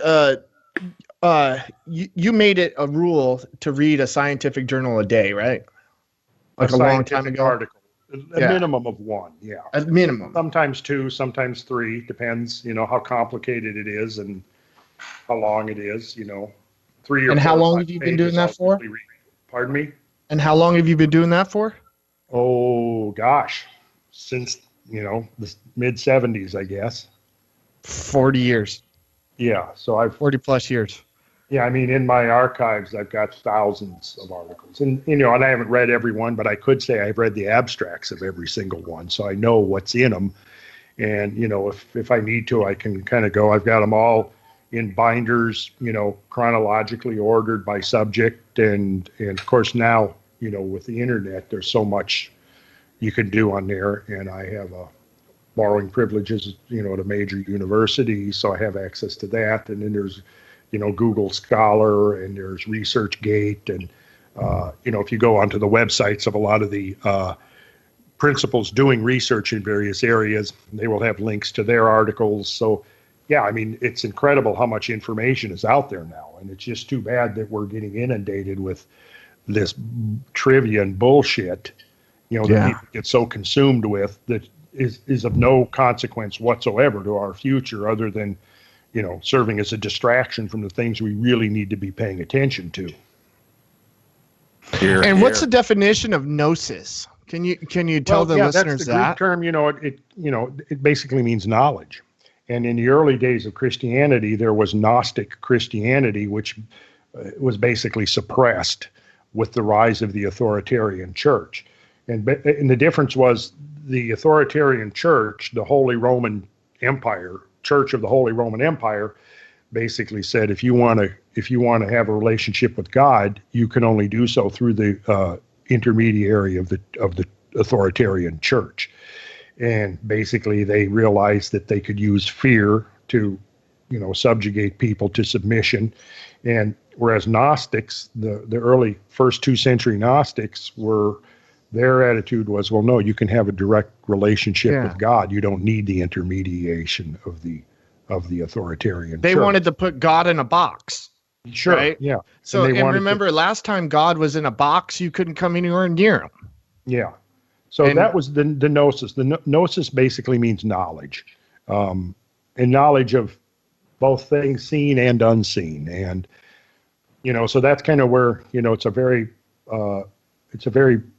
useful, broad term to kind of cover what we're trying to do with it. Do you have access to the Vatican's library? That's what I want to Yeah, I was in there this morning. Yeah. Shuffling around. No, I don't. Were you the one who slipped that letter about that took the that basically said that the Pope wrote a letter during the time of the Templars, basically saying that they never did commit blasphemy and all that stuff? Oh, it's like, you guys have that in there, and you never, like, it was just your secretary found it on accident one day. What else do you got in there? I want to know, what books did you steal out of the Library of Alexandria? Yeah. You have any of those? Well, see, yeah, and you bring up a good point, Cyrus. It's the, through the centuries and the millennium, the amount of information and knowledge that has been lost is almost inconceivable, both through deliberate suppression and both just the vagaries of time. The great Alexandrian Library of Egypt, had 400,000 volumes of ancient works in there that was destroyed. The Library of Carthage, very similar. They wanted every book in the world in there, right? Yeah. So they would step above aboard your ship, looking for books. Yeah. And if you either gave it to them or you allowed them time to copy it. Yeah. Right. So. And then all of that's lost. Yeah, let's burn it. Can you imagine what might have been in those volumes? And this is why I say over and over again, no, look, we can't make any hard and fast conclusions about ancient history because there's so little. There's been so much that's been lost. And, it's just so convenient and easy to come up with this sort of exponential curve of civilization, from thousands and thousands of years of barbarism and pre-scientific illiteracy and, basically hunter-gatherers. And then somewhere, within the last 500 years post-Renaissance, we began on this upward arc, and now we're at the peak of civilization. And, quit holding us back. You know what I mean? Yeah. It's like you're holding us back. You just let us rip. Let us go. Sure. We got stuff to do. Yeah. And I think the real model, not only of, I was kind of getting to this point earlier, is that now the model of life on this planet is one of it's a sawtooth model. Mm-hmm. Species proliferate, they come to a peak, and then suddenly it's interrupted and the number of species drops. And this is the biological model. It's basically being accepted. Stephen Jay Gould, who coined the term punctuated equilibrium to describe this process. Well, I think the next level of insight that needs to evolve and is evolving, is recognizing that the model of civilization is basically mimics that of life as a whole. It's sawtooth rather than this smooth ascending curve. And that just as species have become extinct, civilizations have become extinct. And we really do need to understand that process if we're not going to fall victim to it ourselves. Well, the thing is that there are groups of people who have this information and they keep it to themselves. They let their kids learn it, but they're not going to let your kids learn it. You know what I mean? And I have 3 boys, and they're going to public schools, and this Common Core crap is unfathomable to me. Like they are trying to ruin math. Like 2 + 2 = 5. No, it does not. Yeah, I mean it's almost humorous. Never will. Really. But you just think about the term itself, Common Core. The idea that you have to have one system imposed from the top down on everybody. And that's not what we need. We need true diversity. And this is why I've been a homeschooling activist for about 20 years. I taught a lot of classes, tutoring to kids that were being homeschooled, and it was really an eye-opening experience for me to see the difference between kids that were being indoctrinated in public schools and what that did to their love of learning, and then seeing kids that were being homeschooled that basically, look, you can learn whatever you want to learn. It's wide open. What do you love to do? That's what you're going to learn about. Hey, my kids are getting homeschooled. Will you give them some like online Skype courses? Yeah, I mean, good for you, Darren. Good for you. Yeah, that's nice, Darren. Could you imagine having Randall as a call teacher? You up, Randall, and get you to give him a couple of courses. Sure. Well, get the geometry course. It's basically a drawing course, and most kids love it. And when I taught geometry for 15 years, and mostly what I would start math courses by having the kids draw, and it was really, for the first few months, it was more like an art class. And I would take them through the principles of geometric construction, show them, here's how you erect perpendicular lines, here's parallel lines, here's, how you can create an equilateral triangle, here's how you create a square, here's a pentagon and other polygons, and here's the relationships in them. Now that you've drawn this right triangle, let's study the 3 sides and their relationships. And it's not something that's totally abstract because they've just finished drawing these images. And they would have, like, at the end of a course, after, 9 months, they would have a whole drawing book filled with diagrams and patterns and stuff that they had drawn. And then from there, I would segue into the more abstract. Well, look, here's a right triangle, and let's call it sides A, B, and C. And now when we say A squared plus B squared equals C squared, it relates directly to this drawing that they had just done. And then basically I take them through that curriculum of geometric drawing and then use that to segue into the higher math. Because it all starts with geometry, basically everything, no matter, getting into the higher levels of, differential calculus or integral calculus, it all ultimately traces back to geometry and some fairly simple geometric principles. And the thing about math is math, if there's any subject that you need to go at an individual pace, it's math. And this is why, again, in the public school system, it completely fails, because they basically get a room full of 25 or 30 kids and they have one pace. And out of that 25 or 30 kids, maybe there's 3 of them where that's the optimum pace. For some of them, it's too slow. They get bored and quit paying attention. For most of them, it's going to be too fast, and you move on before they've grasped the basics. And that's where math gets so frustrating. If you take it one principle at a time, and it's targeted to the individual's optimum learning speed, you can get it. Anybody can get it. But I go, okay, so you've got kids coming out of high school now that have spent 12 years in this government educational system. They can barely read, they can barely write, they don't know math, they don't know history, and so, I mean, that 12 years has been completely wasted. And in fact, really all it's done is bring them into a place where they can, get with their peers and basically go for the lowest common denominator. Might as Well, well that have been and, sewing that and some- the government can raise them, Might as right? well have been Like sewing sweat shoes.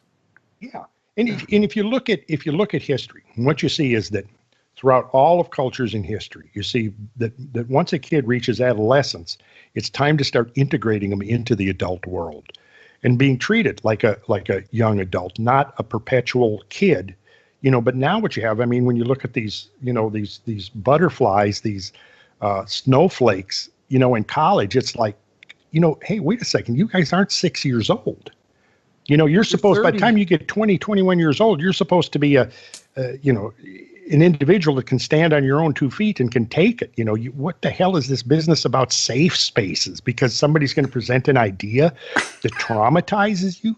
I mean, this is a byproduct of the government running the education in this country, Now I feel triggered. Yeah, I'm sorry if I triggered you, Cyrus. Okay, I'm going to go get my color crayons. I'll be right Trigger back. warning. What's happened is colleges now aren't like places where you're really challenged. They've turned like into this glorified romper room. Well, I know this might not be a good comparison, but like, Rogan's always talking about domestic pigs and wild pigs, right? Mm-hmm. We're basically keeping the kids at a baby state, right? We're not allowing them to grow. Right. We're not allowing them to become what what nature is intended for them. Kind of like when a domestic pig gets fertilized, it physically changes. Its brain changes. It becomes what it was meant to be. Mm-hmm. And we're holding our kids back by overprotecting them. Mom and dad, the family, they're trying to kill the family dynamics.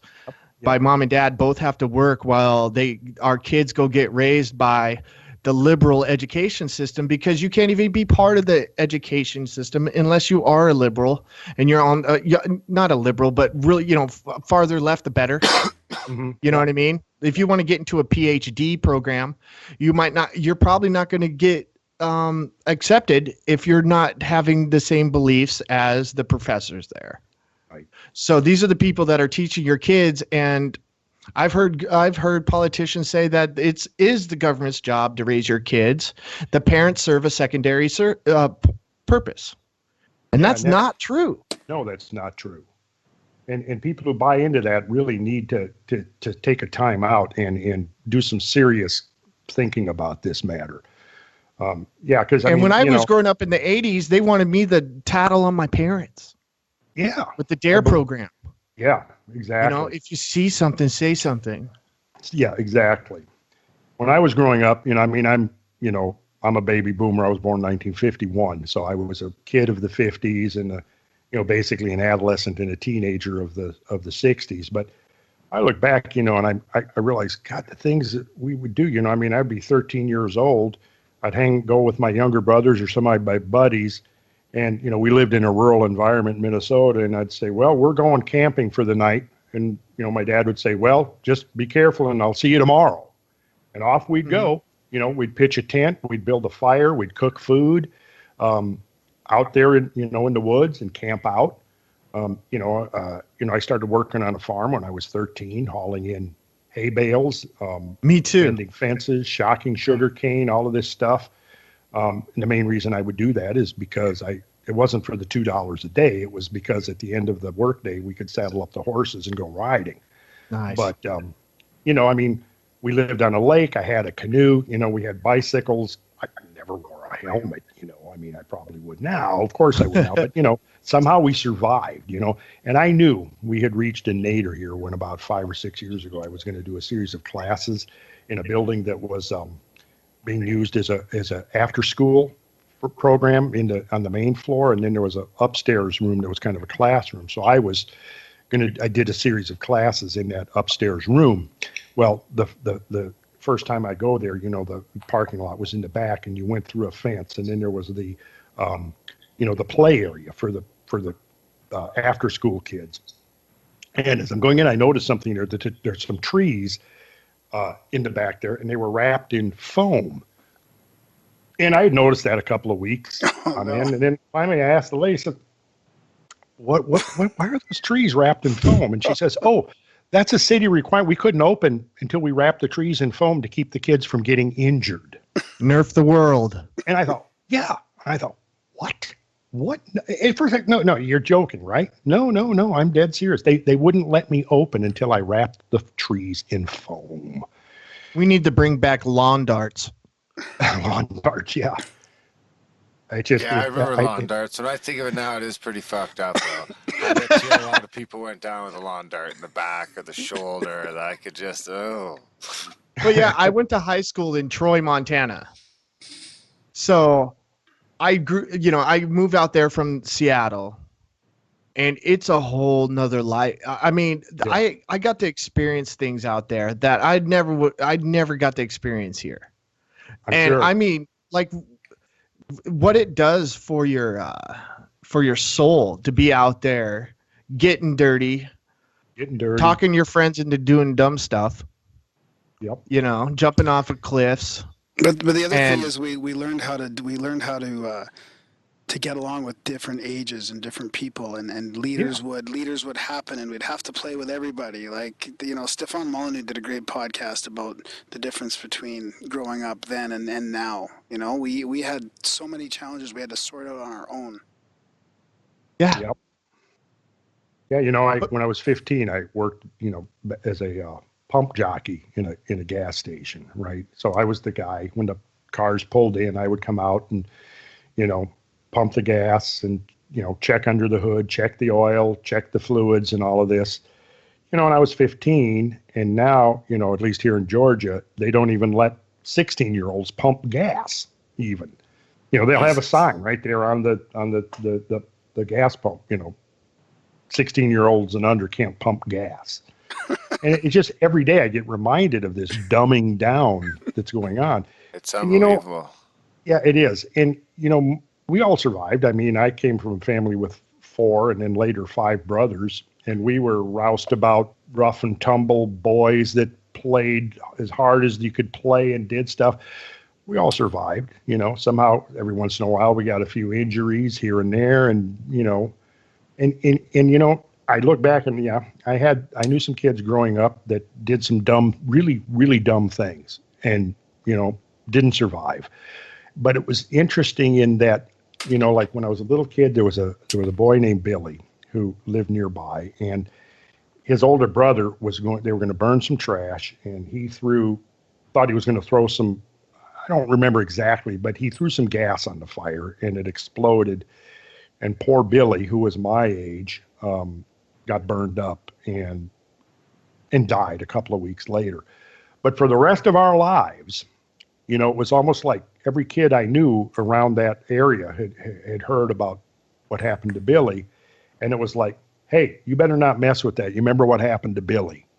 And it was almost like I look back and I kind of think, well, you know, that one kid having that thing happen taught all the rest of us, you know, that.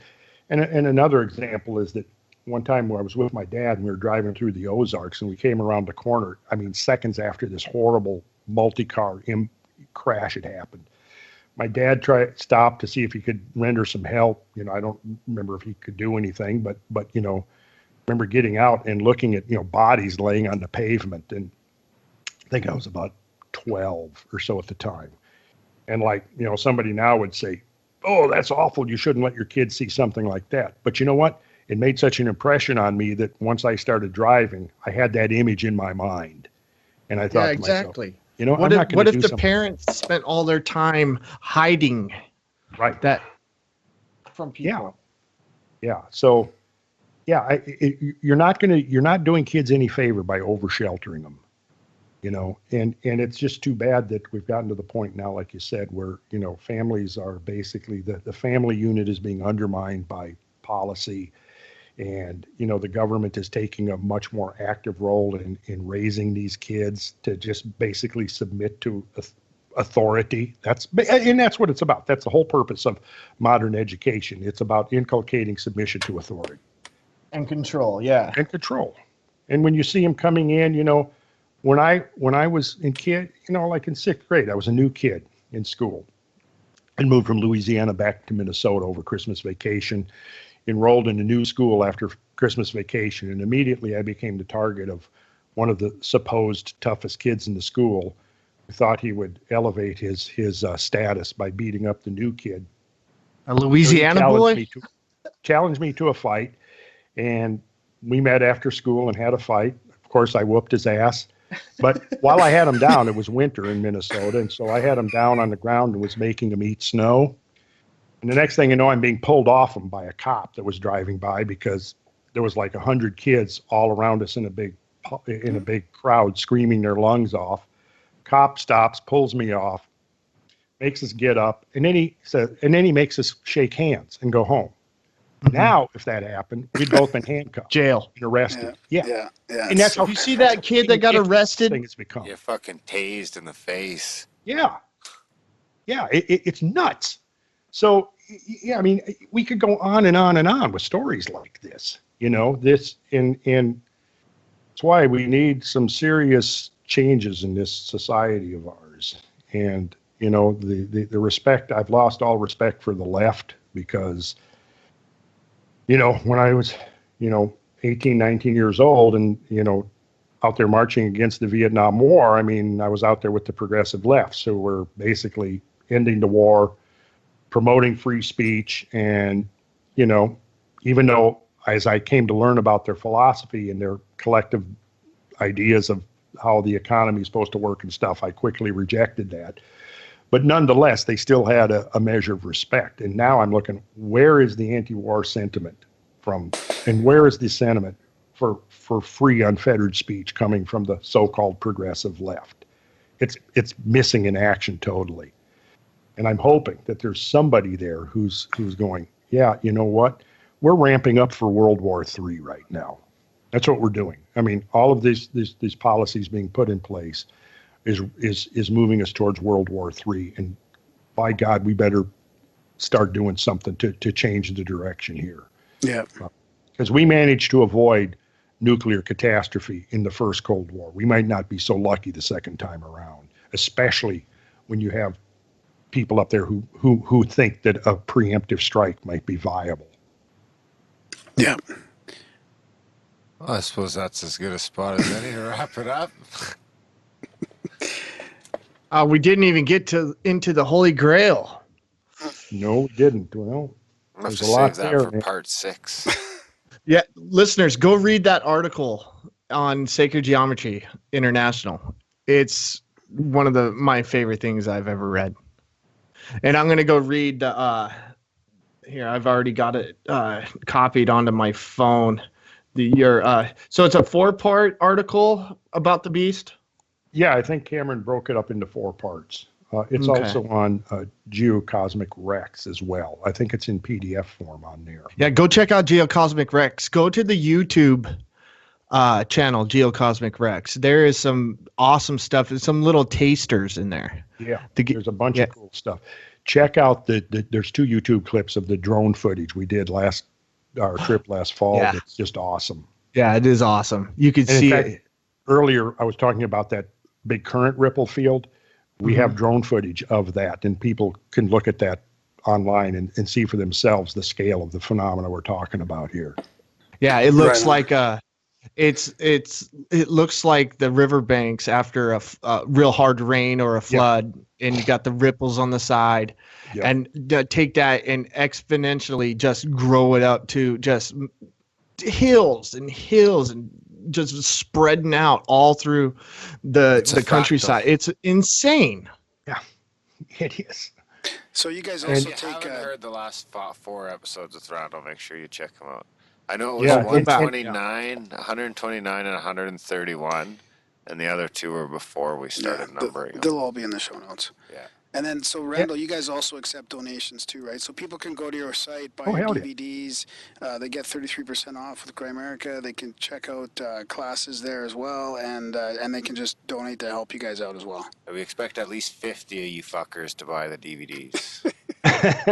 And also, we try to do, once I was doing 2 and 3 research trips every year, and then that slowed down when the recession, but I'm picking up the pace again. And so I'm always looking for team members who want to participate in the field studies and the research and exploring these amazing landscapes. So that's something to consider. I'm in. Who said that? Cyrus. Cyrus, all right, man. I got a truck. It'll be your Sherpa. You guys, I can haul everything you need. Okay. Well, you're in Seattle now, right? Yeah, I'm right off of I-90. Okay. Yeah.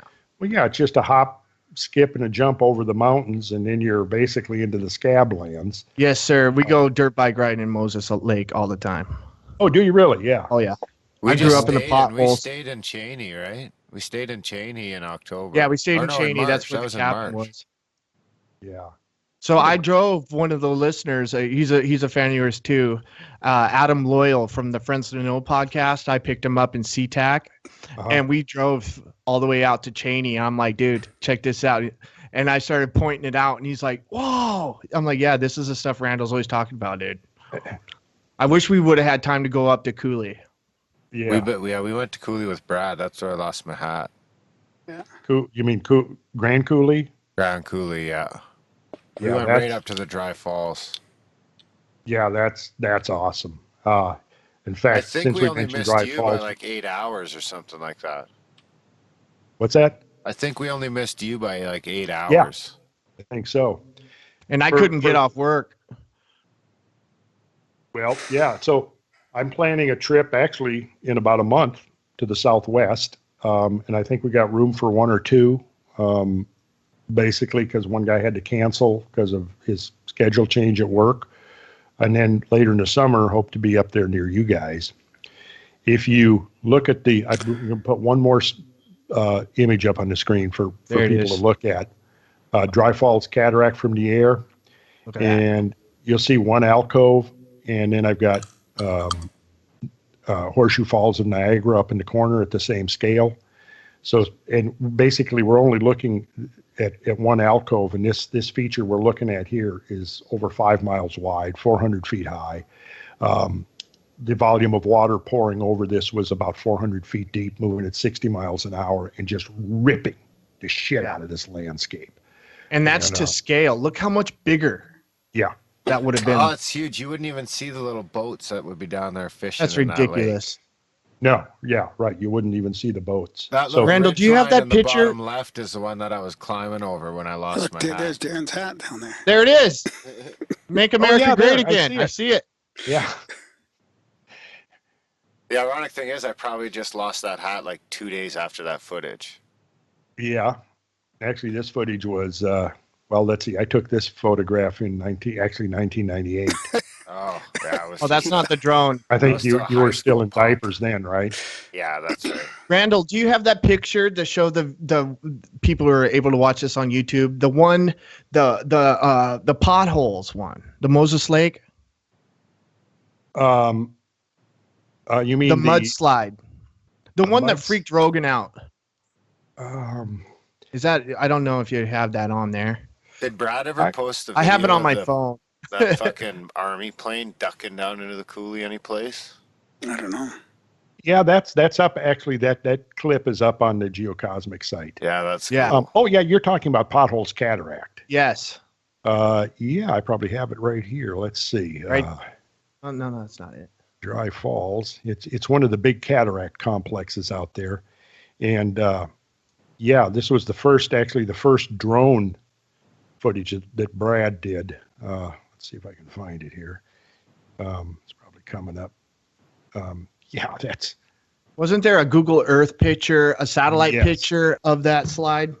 Yes, there. Yeah, we had a Google Earth. Okay, if we look at this image right here,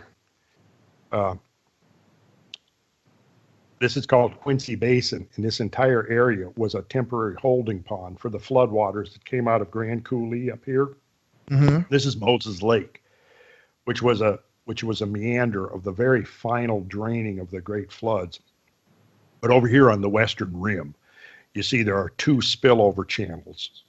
This is the one you're talking about, Potholes Cataract, and this is Frenchman Springs. And so basically there was so much water that came down here, even though it gushed over this region down on the lower right, which is 10 miles wide. The water flowing through here was 10 miles wide and 400 feet deep. And then over here, it had to raise 400 feet minimum in order to spill over this ridge. But this Potholes Cataract is where we've got the drone footage up on the Geocosmic website. And I think I've got should have it right here. Here we go. So here is the Google Earth image of the cataract. And you can see here, you've got alcoves, extinct alcoves. There's two great alcoves here that are these horseshoe-shaped features. Mm-hmm. And then you've got what's called a rock blade, the central rock thing that separates the two alcoves. And had the flood continued to spill over for, a matter of a few more days or another week or two, that rock blade would have been gone. You can see here's a U.S. Geological Survey map of the feature. And if you look at these round lakes, those are the potholes. And basically what you're looking at here is water that was perhaps 600 feet deep and enormous, extreme turbulence in that water. Literally, like a tornado of just water and rocks and boulders. Like an underwater tornado that just sweeps up rocks and debris and then acts like a giant circular drill that just bores its way into the bedrock. So here you can see the water came from the right, spilling over the rim in the left down into the Columbia Basin. Here's an aerial photograph I took of the feature back in '98. Just ground away. It's what? Just ground up by boulders the size of school buses. And yes, the size of school buses and even bigger. The drone footage we took. Graham's calves. Yeah. That's an inside joke. Oh, okay. Let's see if I've got the...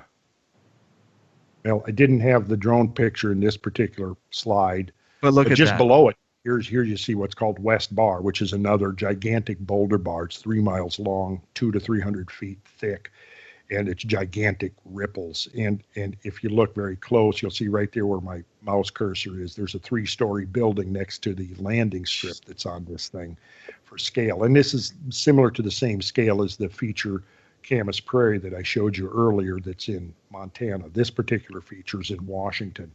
But basically what it does is it shows you the vast extent of this mega flooding that terminated the end of the last ice age. So these are giant current ripple fields. Here is a cross section where you can see there's a little human figure standing down here, and you can see you can see the ripples here.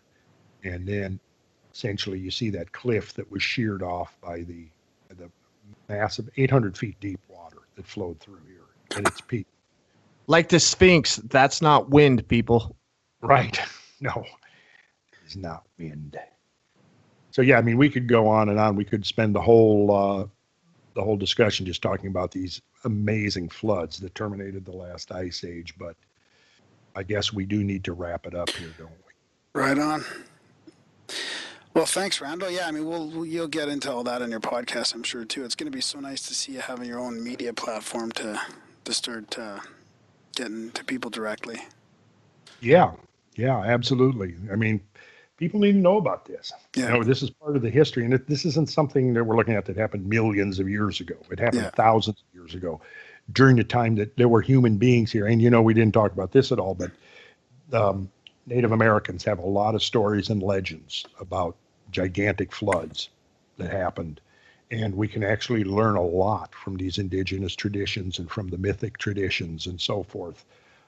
There's so much stuff that they know that being kept from. That's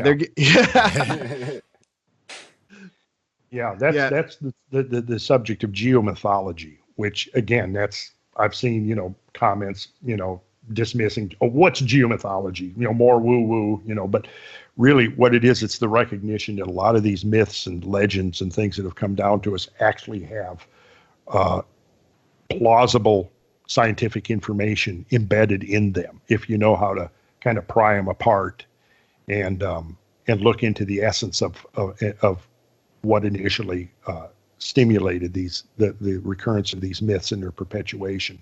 They're loaded with information, legitimate information. So that's, and these so-called experts, how can they call themselves experts if they haven't looked at everything? Right. And I get that all the time, like, oh, what do the experts say? And I go, you're talking to one. Okay, who might these experts be? Now I've got in my archives, I've got every article that's ever been written on impacts, on mega floods, on mass extinctions. I can name off 100 of the experts that have worked on this, pros, cons, all the different points of view. So who are these experts? Please give me some names. If there's some that I haven't heard of, I'd like to go access their information. But, people seem to think, again, it's this authoritarian mindset. They don't realize that science is really, it's a state of mind. It's an approach to learning. It's only secondarily a profession. And modern science was not started by quote unquote professional scientists. It was started by people who were using the scientific method, but who themselves nobody was paying them to do science like exactly. Now. And see, there's the problem, and it seems, well, sure, you can have corrupt science if big corporations are paying you, but you can also and do have corrupt science when the funding is coming from governments, So you have to look through that. And it's like this authoritarian mindset. I see all the time people going, well, what do the real scientists think? Well, who are these real scientists that you're talking about? You can't even name one. You just, in your imagination, you think that there's some omniscient authoritarian body that's got all the answers figured out. And, if they're not this official group, then, you don't even have to pay any attention to it. Never mind if you've studied this stuff for 40 years and have interacted and learned from dozens of hardcore scientists that are astronomers and geologists and paleontologists and archaeologists, people that I've met and interviewed and gone out in the field with, So, but it's an evasive maneuver so that people can, not rise to the responsibility of looking at the critical information. They can basically go about their lives with their heads stuck up their asses and not pay attention. And they just get away with going 97%.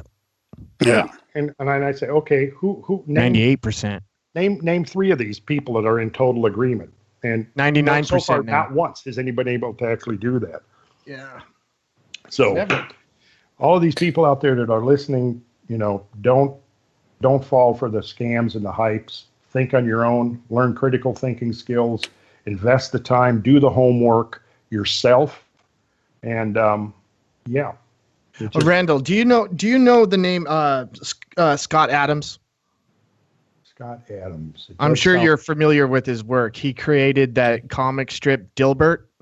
Oh yeah. Okay, that's what I've seen. Have you heard him talk about the climate change? No, I haven't. Guys, I wonder if we should get them in contact.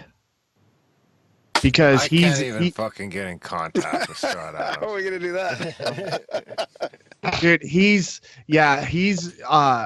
goes up against the models, the global climate models, and he's battling it, and he talks about how, the way they set it up is to get a determined outcome. Yes. And I think if he had access to like your kind of research, I think that would be a big help for him on his side. Mm-hmm. You know what I mean? But he's got a huge audience. Yeah, I've been trying to get him to get in contact with Grimerica too. But yeah, he's got a pretty big following. But he's got a really nice blog that he does that we follow. If you feel like it, go check it out. Sure. All right. Do that. Thanks, Cyrus. Yeah. And thank you, Randall. guys. Thanks This for is coming on. awesome. Yeah, man. It was fun. Thanks to both of you. We'll do this again in the future. Absolutely. Yeah. And I'm sure I'll be crossing paths with you guys. We can hang out in the mountains again. Yeah, right on. So, yeah, absolutely. Yeah. What happens in the mountains stays in the mountains. Yep. All right. Okay. See you guys. Okay. So long, gentlemen. Bye. Thank you, Randall.